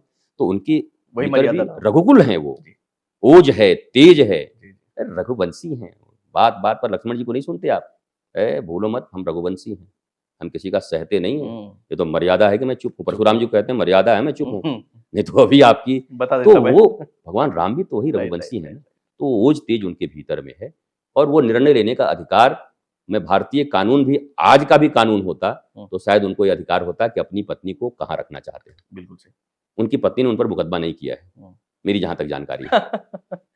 नहीं, और आप हमेशा, मुझे लगता है काफी वीडियो देखा उसमें आप ये चर्चा भी करते हैं कि प्यार का सिंबल राम और सीता है, ना कि ये मकबरे और ये सब। आप देखिए ये ताजमहल को प्यार का सिंबल बना रहे हैं। मैं बोल रहा हूँ एक व्यक्ति अयोध्या से चलकर और चलते चलते जाके वहां साउथ पहुंचकर समुद्र के ऊपर पुल बांधना आज भी कठिन है, आज भी ठीक से नहीं बना पा रहे हैं लोग। उस समुद्र के ऊपर पुल बना के अपनी पत्नी को पाने के लिए, प्रिया को पाने के लिए जा रहे हैं। तो प्रेम का सिंबल अगर कुछ होना चाहिए तो निश्चित तौर पर एक राम सेतु ले जाकर के दे देंगे कि मैं तुम्हें इतना प्रेम करता हूँ, ये समुद्र पार भी कोई ले जाए तो मैं यहाँ तक आ सकता हूँ तुम्हारे लिए। ये सिंबल होना चाहिए भारत का। ताजमहल बना दिया, ताजमहल का सिंबल क्या है? बोला शाहजहां उसके बाद ही तुरंत विवाह कर लिया 7 दिन के बाद, और एक नहीं 7 विवाह कर लिए उन्होंने। तो कैसा प्रेम? पत्नी जाते ही 7 विवाह और कर लिया आपने, किस बात का प्रेम? और भी बहुत सारी चीजें हैं जिनसे विवाह किया है, जानेंगे तो आपको बड़ा ये होगा। तो वो कभी प्रेम का प्रतीक नहीं था। प्रेम का प्रतीक राम सेतु ही है। भगवान राम पैदल अपनी प्रिया को पाने के लिए रावण जैसे राजा से भिड़कर जबड़े से छीन कर निकाल कर ले आए अपनी प्रिया को। ये मामूली काम नहीं है। नहीं तो भगवान राम जी के पूर्वजों में तो 3-3 शादियों का विधान रहा है विवाह का। सबके 3 हैं, 5 हैं, भगवान 2 और कर लेते, कौन रोकता था? कोई फर्क नहीं पड़ता। लक्ष्मण जी तो बोलते भी थे हमारे यहाँ तो विधान है, 1 नहीं, 2 नहीं, 5 नहीं, 7 नहीं, 10 कर लो। उस समय विधान था, परंतु एक पत्नी व्रता श्री राम, मर्यादा पुरुषोत्तम श्री राम, अन्य का चिंतन भी नहीं आ सकता उनके मन में, ऐसे श्री राम। तो प्रेम के लिविंग आइडियल तो श्री राम ही हैं, और प्रेम के आइडियल के रूप में कुछ देना हो तो राम सेतु ही देना चाहिए। छोटा सा राम सेतु बना के और देना चाहिए, मैं आपको देता हूँ, आप विश्वास रखिए, मैं प्रभु की तरह आपके लिए कुछ भी कर सकता हूँ। इसकी शुरुआत होनी चाहिए, मुझे ऐसा मुझे मेरा मुझे भी मानना है। लगता है कि ऐसी शुरुआत तो होनी चाहिए। तो अभी अब कुछ लास्ट सवाल है, 2-3 सवाल वैसे तो हमारी चर्चा लगता है 2-3 घंटे और चल सकती है, लेकिन फिर करेंगे हम। आपकी आरती का भी वक्त है और सब कुछ का। तो कुछ सवाल ये हैं कि अभी आज का जो दौर है भारत में, जहाँ पे नरेंद्र मोदी जी आ गए हैं और उन्होंने मंदिर का निर्माण किया है, काफ़ी कुछ चेंज आया है। एक एक तरह से देखा जाए तो भक्ति दौर की शुरुआत है ये। तो आपको लगता है कि कुछ ज़्यादा हो रहा है या फिर ये होना चाहिए और होने की ज़रूरत है अभी? क्योंकि हर कोई भक्ति में लीन है, हर कोई धर्म का प्रचार ही कर रहा है, तो ये कुछ ज़्यादा तो नहीं हो रहा है? मेरा ऐसा मानना है कि जो चीज़ ट्रेंड में होती है, अच्छी हो या बुरी, जी। उसके पीछे लोग भागते हैं। हुँ। सनातन ट्रेंड बन गया है, ट्रेंड हाँ। कर रहा है, तो नंबर 1 पे। नंबर 1 पे है। और मुझे ऐसा लगता है कि इसी वृंदावन में जब भगवान गऊ के पालक हैं, गौ सेवक हैं, गोपाल उनका नाम है, हुँ, तो कंस ने एक राक्षस भेजा था, वत्सासुर, बछड़े के रूप में। हुँ। बोला था तुम जाओ धीरे-धीरे सबको मार दो, क्योंकि वो गऊ पर हाथ नहीं उठाएगा श्री कृष्ण, वो गोपाल है। अच्छा। लेकिन भगवान ने बलराम जी को कह के उठवा के उसको हुँ, समाप्त दूसरा है। करवा दिया। हुँ, वो बोले मैं गऊ का पालक हूँ, गऊ के वेश में कोई आया है उसका पालक नहीं हूँ मैं। हुँ। आपका तो लगता है बस यही सपना, राम नाम जपना, पराया माल अपना। आप अंदर से कुछ और, बाहर से कुछ और नज़र आते हैं। तुम वत्सासुर, तुम असुर हो, पर तुमने गऊ का रूप धारण किया है, और मैं धीरे-धीरे पूरा ब्रज तुमको समाप्त करने दूँ। हुँ, लोग मुझे गौ हत्यारा भी कहेंगे तो मुझे मंजूर है, और बलराम जी ने उठा के उसको मार दिया, वत्सासुर। तो इस सनातन के नाम पर बहुत सारे वत्सासुर भी खड़ा हो सकते हैं, हुँ, जिनके लक्ष्य ठीक न हों, हुँ। वो अपने लक्ष्य की पूर्ति के लिए आ सकते कर हैं। सकते हैं, बिल्कुल। तो ये एक समृद्ध, जागरूक समाज को पहचानने की भी ज़रूरत रहेगी। हुँ, लेकिन बहुतेरे लोग जो सनातन की बात कर रहे हैं, मुझे लगता है एप्रिशिएट करना चाहिए। कल तक कोई चर्चा नहीं करता था, कहीं बातें नहीं होती थी, सांप्रदायिक कह के हमें बुलाया जाता था। हुँ, आज अगर एक उफ़ान है, और इसी में सचमुच सनातन क्या है? देखो, एक व्यक्ति ने या एक धारा ने खड़ा किया, सनातन चाहिए, सनातन चाहिए, सनातन चाहिए, लोग खड़े हो गए। अब सनातन है क्या? हुँ, हम सनातन धर्मी, हमें गौरव है। हुँ। अरे गौरव है तो 16 संस्कार भी तो पालन करो। राइट, उसके बिना आपका सनातन टिकेगा कहाँ फिर से? बिल्कुल। फिर जैसे खंड-खंड हो गए, फिर हो गए। तो हुँ, जोश ठीक है, हुँ, लेकिन जोश के साथ अगर होश ना हो, हुँ। तो ये जोश पता चला कहीं दूसरे डायरेक्शन में भी मुड़ सकता है। पता चला। तो इसलिए अब ज़रूरत है हुँ, उन विद्वान महापुरुषों की, उन श्रेष्ठ महापुरुषों की, हुँ, उन चेतना संपन्न प्रबुद्ध महापुरुषों की, हुँ, कि वो सामने आएँ और बताएँ, दिस इज़ रियल सनातन, हुँ। हमें ये फॉलो करना है। हमें अपने 16 संस्कार मानने हैं। हमें मानवता को ऐसे बढ़ाना है, और मुझे लगता है जब ये प्रचार सामने आएगा, तो विश्व का प्रत्येक नागरिक आपसे सहमत हो जाएगा कि हाँ, मुझे रसिया और यूक्रेन में जो युद्ध चल रहा है, जो लोग मारे जा रहे हैं, अगर आज वहाँ कोई जाके कहे कि एक ऐसा नियम है जिससे प्रेम हो सकता है, तो सब कहेंगे मुझे चाहिए, मुझे चाहिए। बिल्कुल चाहिए। एक-एक व्यक्ति चाहेगा कि मुझे बिल्कुल, प्रेम चाहिए, बिल्कुल कोई चाहिए। युद्ध नहीं चाहता। और सनातन वही फूल है, जो युद्ध नहीं, हुँ, जहाँ बुद्ध पैदा होते हैं सनातन में। उनके लिए उन बुद्ध पुरुषों, बुद्ध कोई देखिए, गौतम का नाम है, गौतम बुद्ध, गौतम नाम है, सिद्धार्थ गौतम उनका नाम जी, है। जी। बुद्ध का अर्थ होता है जो संबोधि युक्त महापुरुष होते हैं, हुँ, जिन्होंने अपने गुरु के सानिध्य में रह करके अपनी चेतना को पूर्ण उन्नत कर लिया हो, जो सेल्फ रियलाइज्ड पर्सन है, उनको कहते हैं बुद्ध। बुद्ध एक टाइटल है, just like Pandey ji, just like हुँ। देवांगन जी, भारद्वाज जी, जी, जी। वो ऐसे टाइटल है। बुद्ध में संदीप बुद्ध, हुँ, गौतम बुद्ध। गौतम बुद्ध। तो वैसे ही बुद्धत्व जिसने सब कुछ जान लिया, बुद्धत्व ओहो पूरा। ये है। तो उस बुद्धत्व को प्राप्त किए हुए लोगों को अब सामने आना चाहिए, और ये कास्ट, क्रीड और सेक्ट से ऊपर उठकर, रिलीजन से भी ऊपर उठकर विशुद्ध स्पिरिचुअलिटी की बात होनी चाहिए, हुँ, सनातन की और आध्यात्म की बात होनी चाहिए। इसी से सबका मंगल है, और मुझे लगता है होशवान लोगों का अब जल्दी आगे आना जरूरी है, हुँ, नहीं तो डायरेक्शन गलत दिशा में भी जा राइट। सकता है, और आप अचीव कुछ नहीं करेंगे, हुँ, खड़े होंगे बुलबुले की तरह और फिर गिर फूट जाएंगे फिर एक दिन। तो ये जिम्मेवारी भारतीय ऋषियों के ऊपर, जी। संबुद्ध पुरुषों के ऊपर अब आ गई है कि अब सनातन के रियल फॉर्म को लोगों के सामने रखें कि ये है सनातन। आप विवाह से पहले कैसे रहेंगे, एक सुंदर पुष्प आप इस भारत को देने जा रहे हैं दुनिया को, तो क्या शराब पी करके आप पुष्प देंगे, कामनाओं में पुष्प देंगे? तो वो भी एक यज्ञ है, यज्ञ की भांति आप एक संतान देने जा रहे हैं। हमारे यहाँ संतान उत्पत्ति भी यज्ञ है, हमने इसको पाप बना दिया है। हम तो बहुत कुछ बात करेंगे आपसे, फिर हमारी आपकी बड़ी गहरी मित्रता है जी। और छनेगी, अब अच्छी होगी, जी। क्योंकि आप भी बड़ी चेतना संपन्न हो जी। और मैं इन्हीं चेतनाओं पर बात करना चाहता हूँ। तो बहुत सारी चीज़ें जिनको पाश्चात्य की दृष्टि में यहाँ ला करके हमें बार-बार पापी होने का बोध कराया जाता है, ये पाप, ये पाप, ये पाप, और इतने ज़्यादा पाप हो गए हैं कि बच्चे कहते हैं कि जब हो ही गया एक पाप, तब 100 पाप करेंगे। लेकिन उन्हें बताना होगा कि no, no, no, no, there is no sin, कुछ पाप नहीं है। आप नॉलेजफुल हो, नॉलेजफुल बनो, जो भी करोगे, प्रबोध के साथ करोगे, वो पुण्य ही होगा, वो सबके हित में ही होगा, तुम्हारे हित में होगा। आज तो हम ग्लानि में मरे जा रहे हैं, राइट। नॉलेजलेस हैं। केवल कोई रिचुअल्स बना दिया, ऐसा करके हमसे फॉलो नहीं हुआ तो हम अपने आप को गिल्ट में आ जाते हैं। गिल्ट, अब वो राइट। गिल्ट से भरा हुआ आदमी और क्या कर सकता है? अश्वत्थामा ने 5 लोगों को मार दिया, छोटे-छोटे बच्चों को, राइट। और गिल्ट से भरा हुआ था, तो और पता नहीं क्या वो क्या करने वाला था? नहीं, मार ही दिया वो। हाँ, मार दिया। परमाणु अस्त्र जिसको बोलते हैं, बिल्कुल। ब्रह्मास्त्र छोड़ दिया, प्रवास छोड़ दिया। अंतिम अस्त्र छोड़ दिया। एक तो गलत काम वो किया, गिल्ट इतना भर गया भीतर में कि उसने ब्रह्मास्त्र छोड़ दिया। उसके बाद और गलत ही करोगे आप। आदमी जब गिल्ट में होता है तो उससे गलत ही होते हैं। मैं कहता हूं, भगवान श्री कृष्ण ने कहा, यदा यदा हि धर्मस्य ग्लानिर्भवति भारत। ग्लानि शब्द का अर्थ होता है गिल्ट। गिल्ट माने ग्लानि हो रही है। भगवान ने कहा ग्लानि मत करना। ग्लानि शब्द ही बुरा है। आप इतने नॉलेजफुल रहो कि आपसे तो पहले कुछ गलत हो ही नहीं। और सही गलत की परिभाषा कौन देगा? आप मुझे बताएं। मैंने अभी तो कहा कि झूठ बोलना पाप है, सब जगह लिखा हुआ है। तो श्री कृष्ण ने झूठ क्यों बुलवाया युधिष्ठिर से? इसकी मीमांसा क्या यूथ को बताना नहीं चाहिए? नहीं तो यूथ से कहें भगवान भी तो झूठ बोलते थे। बेटे, झूठ तो बोलते थे, पर उन करोड़ों लोगों की रक्षा के लिए जो बोला जाए वो झूठ नहीं है। बातें झूठ हो सकती हैं, बातों का कोई महत्व नहीं है। ये तो बॉलीवुड वाले भी जानते हैं। कसमें वादे प्यार वफा सब, बातें हैं बातों का क्या, नाते हैं ना। इन बातों से क्या होगा? उद्देश्य क्या है? क्या होगा इसके द्वारा? अगर वो पवित्र है तो कोई झूठ नहीं, कोई सच नहीं। आप बढ़ते रहिए अपने मार्ग पर, पथ पर। आपका उद्देश्य पवित्र हो। ये बातों को छोड़िए, बात कौन झूठ बोलता, कौन सच बोलता। मैं कहता हूं, ब्लू को रेड कहने से 10,000 लोग बच सकते हैं। आप कहें नहीं साहब हम झूठ कैसे बोलें, मर जाएं 10,000, लेकिन हम रेड तो नहीं बोलेंगे। मैं तो 100 बार बोल दूंगा, 100 बार झूठ बोल दूंगा। मैं बोला नहीं भैया, कोई कहे अरे बाबा ये बताओ कि अगर ये क्या है, नहीं तो ये 10,000 को भी मारूंगा। कोई आक्रांता ऐसा आ जाए, मैं कहूंगा बिल्कुल सही कह रहे हैं आप, ये ब्लू ही है।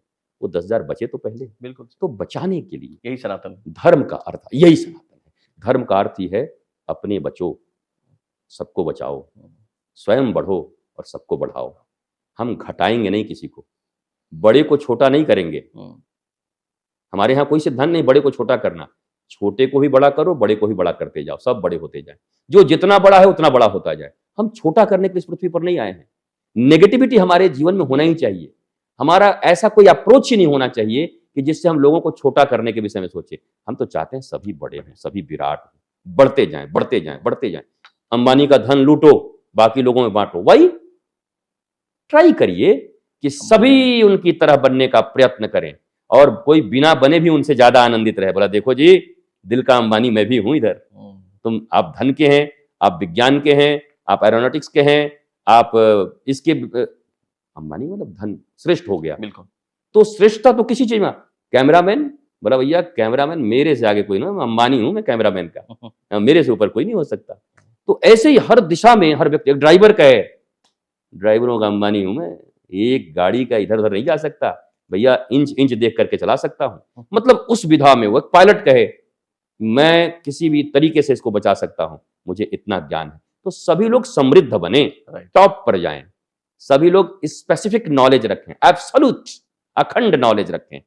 और यही सनातन है, और इसी सनातन का प्रचार होना जरूरी है।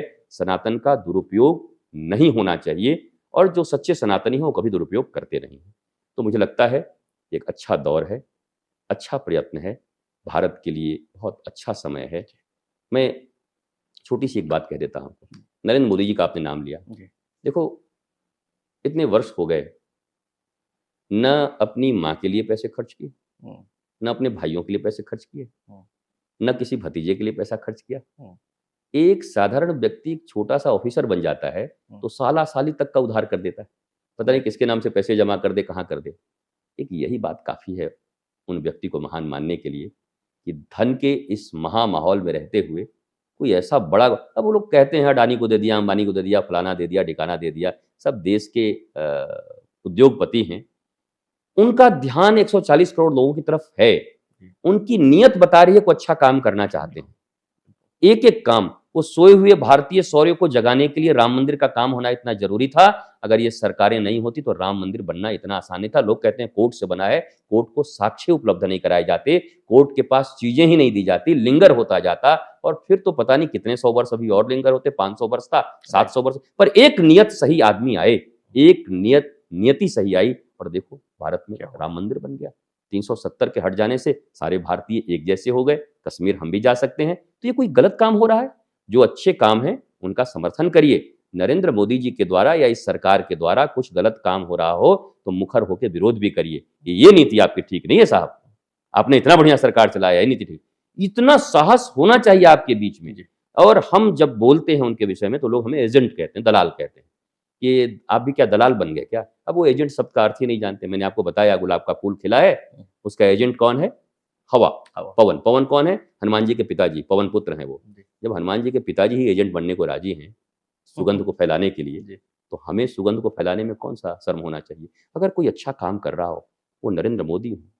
मैंने बोला अखिलेश यादव आज अच्छे काम करने लगे, आए श्री कृष्ण जन्मभूमि का उद्धार करके और बोले कि मथुरा में अब गोपी ग्वाल सब आनंद के साथ रहेंगे, तो हम आज से ही उनके विषय में बोलेंगे।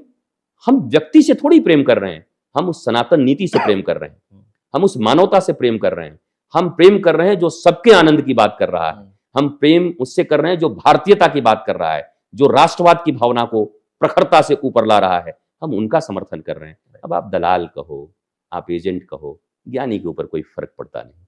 ये शायद अज्ञानी लोग लड़ पड़े, मैं तो कहता हूँ गर्व से कहो मैं एजेंट हूँ। किसका? बोला सनातन संस्कृति का एजेंट हूँ। लोगों तक खुशबू पहुंचाता हूँ, वो गुलाब नाक में जाती है, हम कान में बातों को पहुंचाते हैं। तो एजेंट तो हम हैं, आप भी तो एजेंट हैं। ये करोड़ों लोगों तक पहुंचाएंगे, एजेंसी आपने लिया हुआ है कि इन बातों को मैं करोड़ों लोगों तक पहुंचाऊंगा। तो एजेंट सबको इतना बुरा क्यों लोग मानते हैं? बेटा आप दलाल हैं क्या? अब दलाल शब्द का मुझे अर्थ पता नहीं, मैं संवाहक हिंदी में बोलते हैं। दलाल शब्द उर्दू है, एजेंट शब्द इंग्लिश है, संवाहक शब्द है हिंदी। संवाहक का अर्थ होता है जो सुनियमों और सुनीतियों का वाहक होता है, लोगों तक पहुंचाता है। तो मुझे गर्व है कि मैं एक संवाहक हूं, धर्म का, स्पिरिचुअलिज्म का और सनातन का संवाहक हूं, और ये गौरव मुझे सदा रहता है। और जिस तरह का व्यक्तित्व है और जितने आप मुखर है, मुझे लगता है कि अगर कुछ गलत होगा तो आप बोलेंगे भी गलत पे।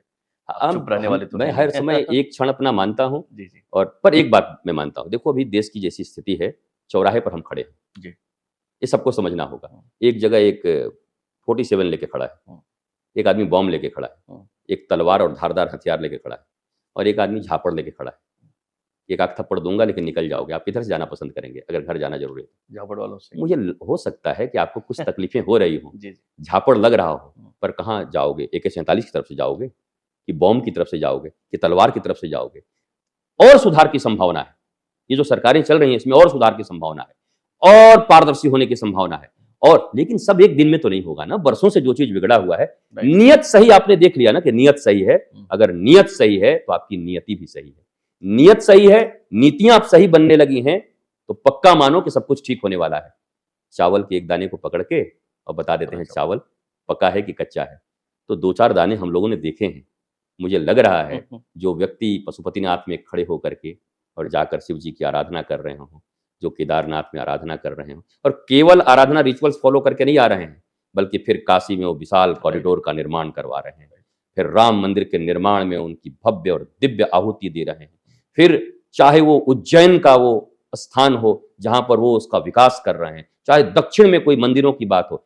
भारत की आत्मा श्री राम और कृष्ण में बसती है, और जब तक भारतीयों को पुनः राम, कृष्ण और सनातन की ओर लौटाया नहीं जाएगा, तब तक इस देश का मंगल संभव नहीं। और प्रधानमंत्री वही कर रहे हैं, हमें अपने सनातन परंपरा की ओर ले जाने का प्रयत्न कर रहे हैं। नहीं तो उनसे बड़ा कर्म पुजारी तो कोई है नहीं, दिन रात कर्म ही करते रहते हैं। बिल्कुल। हाँ, वो इतने पूजा पाठ के पक्षधर नहीं है, लेकिन वो बता रहे हैं कि जब तक आप नहीं होंगे स्पिरिचुअल, जब तक अपने आइडियल की तरफ आपकी दृष्टि नहीं होगी, जब तक आपको गौरव नहीं होगा कि मैं राम की संतान हूँ और कृष्ण की ध्यान नहीं संतान हूँ और महादेव की संतान हूँ, तब तक आप भारत को बदल नहीं सकते।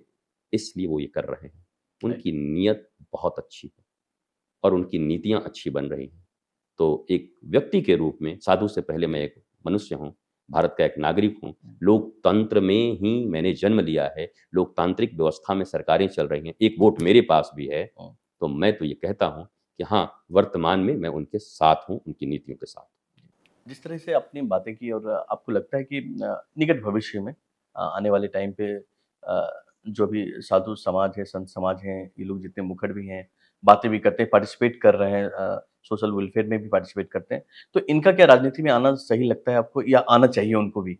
मुझे लगता है हर एक चेतना संपन्न जी। विशुद्ध व्यक्तित्व का राजनीति में आना बहुत जरूरी है। आप याद करिए, हम प्रवचन कर सकते हैं, हुँ, पर नीति बनाने का अधिकार मेरे पास नहीं। हुँ, संविधान में वो चीज़ें फिर से अमेंड की जाएँ, जिससे भारत का विकास हो, भारत ऊँचाई पर जाए, भारत के लोगों को सुविधा मिले, शांति मिले, वो मैं तो नहीं कर सकता। राइट। मुझे सुन सकते हैं मिलियंस लोग, लेकिन वो अधिकार मेरे पास नहीं है। वो अधिकार तो संसद के पास ही है। लोकतांत्रिक व्यवस्था में हम रहते हैं। लोकतंत्र में ही सारी शक्तियाँ सन्निहित हैं। राज सत्ता में सारी चीज़ें सन्निहित हैं। वही लोकसभा और राज्यसभा में जब नियम बनाएँगे और राष्ट्रपति का सिग्नेचर होगा, तभी कोई विधि बन कर के आएगा और राष्ट्र का मंगल कर सकता है। इसलिए मैं चाहूँगा, जितने चेतना संपन्न लोग हैं, अच्छे लोग हैं, खुलकर राजनीति में आएँ। पर इन द मीन टाइम मैं ये बताना चाहूँगा, मैंने ये एक व्रत लिया है कि मैं आजीवन धर्म पीठ से ही भारत की सेवा करूँगा। मैं अपने जीते जी कभी प्रत्यक्ष राजनीति में नहीं जाऊँगा। ये मेरा सिद्धांत है। वो स्वाद मैंने चख लिया है पहले, अपने स्टूडेंट लाइफ में ही। मैं बहुत अच्छा लीडर हुआ करता था और काफ़ी यूथ्स मेरे साथ हुआ करते थे। इस क्षेत्र से धर्म और सनातन के बड़े जो खोए हुए चीज़ें हैं, उनको मैं वापस लाने का प्रयत्न कर रहा हूँ और मुझे सफलता मिल रही है। तो मैं तो वो करूँगा, लेकिन मैं साधुओं को भी कहूँगा, संतों को भी कहूँगा, चेतना संपन्न लोगों को कहूँगा, वैज्ञानिकों को कहूँगा, जो अच्छे लोग हैं, उनको कहूँगा आप राजनीति में आइए। आइए और इस धारा को पवित्र कर दीजिए। इस कीचड़ में कमल खिला दीजिए, तभी इस देश का मंगल होगा। आप चारों तरफ गड़बड़ियाँ हैं और आप बैठ के केवल टीका-टिप्पणी करेंगे हम और आप, तो फिर तो क्या? ठीक कौन करेगा? हुँ, संसद में आप बैठिए, संसद की गरिमा बदल जाएगी। हुँ, राज्यसभा में आप बैठिए, राज्यसभा की गरिमा बदल जाएगी। नियम पारित करने में आप बैठिए, तो सब लोकहित के नियम आप बनाएँगे और लोग आपकी जय-जयकार करेंगे। तो अवश्य योगी आदित्यनाथ जी को देखिए, लोग कहते थे, "अरे! मठ का पुजारी है, मठ के बाबा जी हैं, जाके घंटी बजाएँ।" हुँ, कितना कुछ बोला करते थे लोग। राइट। पर आपने देखा, कम से कम लॉ एंड ऑर्डर मिसाल कायम है। मिसाल कायम है। कोई कुछ कहे न कहे, मिसाल। भले किसी को कुछ लगे, लेकिन लॉ एंड ऑर्डर के लिए मिसाल कायम कर दिया। अपराधियों में भय होना चाहिए और आम जनता में राज सत्ता के प्रति विश्वास होना चाहिए कि नहीं जी, मैं निकल रहा हूँ घूमने के लिए, मैं सुरक्षित रहूँगा। बिल्कुल। क्योंकि अगर कुछ हो भी गया, तो पीढ़ियों तक चले जाएँगे ये। ऐसी अभी कानून बनी हुई है, ऐसे सत्ता में लोग बैठे हुए हैं। तो उन्होंने संत होकर के इतना सुंदर, सबसे बड़ी चीज़ है जान-माल की रक्षा। सबसे बड़ा चीज़ है आदमी सुकून से जी सके कि मैं जा रहा हूँ तो वापस आऊँगा कि नहीं। अगर ये विश्वास उन्होंने जीता है एक संत के रूप में, तो क्या संतों को राजनीति में नहीं आनी चाहिए? मैं तो कहता हूँ धर्म और राजनीति को चीनी और पानी की तरह शरबत बन जाना चाहिए। दोनों मिल जाएँगे तो बड़े मीठे लगेंगे। क्या बात तो सबको ऐसे ही होना चाहिए और इन लोगों को राजनीति में आनी चाहिए। हाँ, मैं रिक्वेस्ट कर सकता हूँ, आइए, अगर कोई आपको कुछ कहता है आप भी राजनीति में, तो आपके लिए जवाब देने के लिए मैं बैठा हूँ। मैं शास्त्रीय जवाब दूँगा, उनको उत्तर दूँगा और जय-जयकार आपकी होगी कि हाँ, आपको आना चाहिए राजनीति में। मेरा मानना है कि आना चाहिए। एक आखिरी सवाल कि इस ब्रज की भूमि में वृंदावन में ऐसी क्या खास बात है कि सारे लोग, सारे संत, महापुरुष यहाँ आते हैं और यहीं यहाँ हो के रह जाते हैं यहीं के? देखिए, ब्रज की भूमि प्रेम की भूमि है। सारा दुनिया ऐश्वर्य में जी रहा है, प्रभाव में जी रहा है और यहाँ महाभाव स्वरूपा श्री राधा रानी रहती है। यहाँ भाव की प्रधानता है। ब्रज में यमुना जी के उस पार लक्ष्मी जी का मंदिर है। एक छोटी सी कथा है, कहते हैं लक्ष्मी जी ने कहा मैं भी आऊँगी ब्रज में। तो भगवान ने कहा आप मत आइए, आपका तो पूरी दुनिया में डंका है, आप जहाँ जाइए आप ही का जय-जयकार है। यहाँ राधा रानी का जय-जयकार है, प्रेम स्वरूपा है। ब्रज की भूमि सिर्फ़ प्रेम को मानती है। आप कहीं से आइए आपको आत्मसात कर लेंगे। यद्यपि नलियाँ, गलियाँ वैसी ही हैं, आपको देख के लगेगा, पर यहाँ की मिट्टी में, यहाँ के रज में वो शक्ति है। अगर मस्तक पे चढ़ गए, तो आप पे प्रेम रंग चढ़ जाएगा। मैं खुद भी समझता था 15-20 साल पहले जब नहीं आया था, मुझे लगता था अच्छा वृंदावन जाएँगे। अब मेरे प्राण रोने लगते हैं अगर मुझे कोई कहे वृंदावन से बाहर जाना है, आपको निकलना है। इतना प्रेम है यहाँ पर। यहाँ तो रिक्शे वाले भी राधे राधे, ओ भैया राधे, यहाँ हर के मुख से राधे राधे शब्द राधे का निकल उच्चारण होता है। आप आज भी इतना प्रेम है गाँवों में, मैं आपको बता दूँ, आप चले जाओ तो गोपी ग्वाल जो हैं आज भी छाछ और रोटी लेके, ए बाबा भूख लग रहा है खाएगो, ले खा ले। आजकल बहुत बड़ो बाबा है वो आ ना रहो है। मैं पहले पहले जाया करता था, तो अब 15 साल हो गए। अब एक बार गया तो कहा ना बाबा तू तो बहुत बड़ो हो गयो, तेरे बहुत नाम है गयो, तू आ ना रहो है। और पहले मैं मांग के ऐसे ले लेता था, तो मैं बैठ के उनके द्वार पर हूँ मैया तेरे हाथ को बहुत दिन ते नाई खायो, जरा खवा। तो इतना प्यार से उन्होंने रोटी और मुझे छाछ दिया और खा के मैं तृप्त हो गया। अरे जब ठाकुर जहाँ के छाछ को पी के तृप्त हो जाते हैं, गोपी ग्वालों के अधीन रहते हैं, राइट। ठाकुर के लिए प्राणों को न्यौछावर करके यहाँ जहाँ के ब्रजवासी रहते हैं, और ब्रजवासियों का मैं बड़ा ऋणी हूँ। कहते हैं ब्रजवासी बल्लभ सदा मेरे जीवन प्राण, इन्हें तनिक न बिसारियो तो है नंद बाबा की आन। हालांकि सारे ब्रजवासी मुझे इतना मानते हैं, कहते हैं बाबा आप भी ब्रजवासी हो, आप तो ब्रज में ऐसे हो कि आप पक्के ब्रजवासी हो। तो ये प्रेम आपको कहीं मिलेगा नहीं। मैं दुनिया बहुत घूमा हूँ, ब्रज का प्रेम, ब्रज की संस्कृति कण कण में, यमुना जी में, गिरिराज जी में, यहाँ के रज में, यहाँ के मनुष्यों में एक अद्भुत प्रेम भरा है। हालांकि बोलते बड़े कड़े हैं सब यहाँ पर। अच्छा। हाँ एक बड़े है कहाँ जा रहे हो है ऐसे करके बोलेंगे, पर ऐसी मधुरता है उनमें, अगर आप समझ गए तो लगेगा नहीं कि इससे प्यारा कोई आदमी है। तो ब्रज की संस्कृति बड़ी प्यारी है। ठाकुर जी और राधा रानी की मधुरता यहाँ खुली हुई है। वो मिश्री हैं, ये मधु हैं, दोनों मिले हुए हैं। जो यहाँ आएगा वो रस पी लेगा।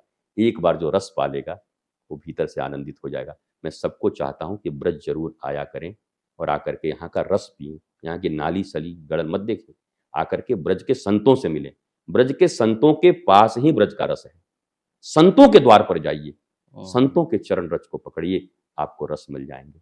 मुझे पक्का विश्वास है कि ब्रज पूरे विश्व की राजधानी जैसा काम करेगी, क्योंकि प्रेम पूरे विश्व को चाहिए और प्रेमावतार ठाकुर जी यहीं पर आए हैं, राधा रानी यहीं पर है। ब्रज की बड़ी महिमा है। तो घंटों हो सकती है, दिनों हो सकती है ब्रज की महिमा, पर मोटा मोटी मैंने बताया कि ब्रज में प्रेम रस है, जो आएगा वो चखेगा, वो बिना पाए नहीं रहेगा। थैंक यू सो मच, आपने इतना वक्त दिया, इतनी सारी जानकारी, नॉलेज और हमें इनलाइट किया, मतलब हमारा ज्ञान बढ़ाया है, आत्मज्ञान भी बढ़ाया। और मैं पर्सनल एक्सपीरियंस तो जरूर ही शेयर करूंगा ऑन कैमरा भी कि एक सुनना एक अलग बात है और किसी के संगत में जाना एक अलग बात है। और जब आप संतों के संगत में जाते हैं तब एहसास होता है कि उनका ऑरा क्या है, उनकी छवि क्या है, उनके उनके अंदर कौन सी चेतना है जो आपको उनकी ओर खींचती है। तो thank you so much sir. गुरुजी आपने इतना वक्त दिया, इतना हमें टाइम दिया और इतनी ढेर सारी ज्ञान की बातें बताई, और मुझे उम्मीद है कि हम एक अगला सेशन जरूर करेंगे आपके साथ में, वो जिसमें पक्का होना चाहिए।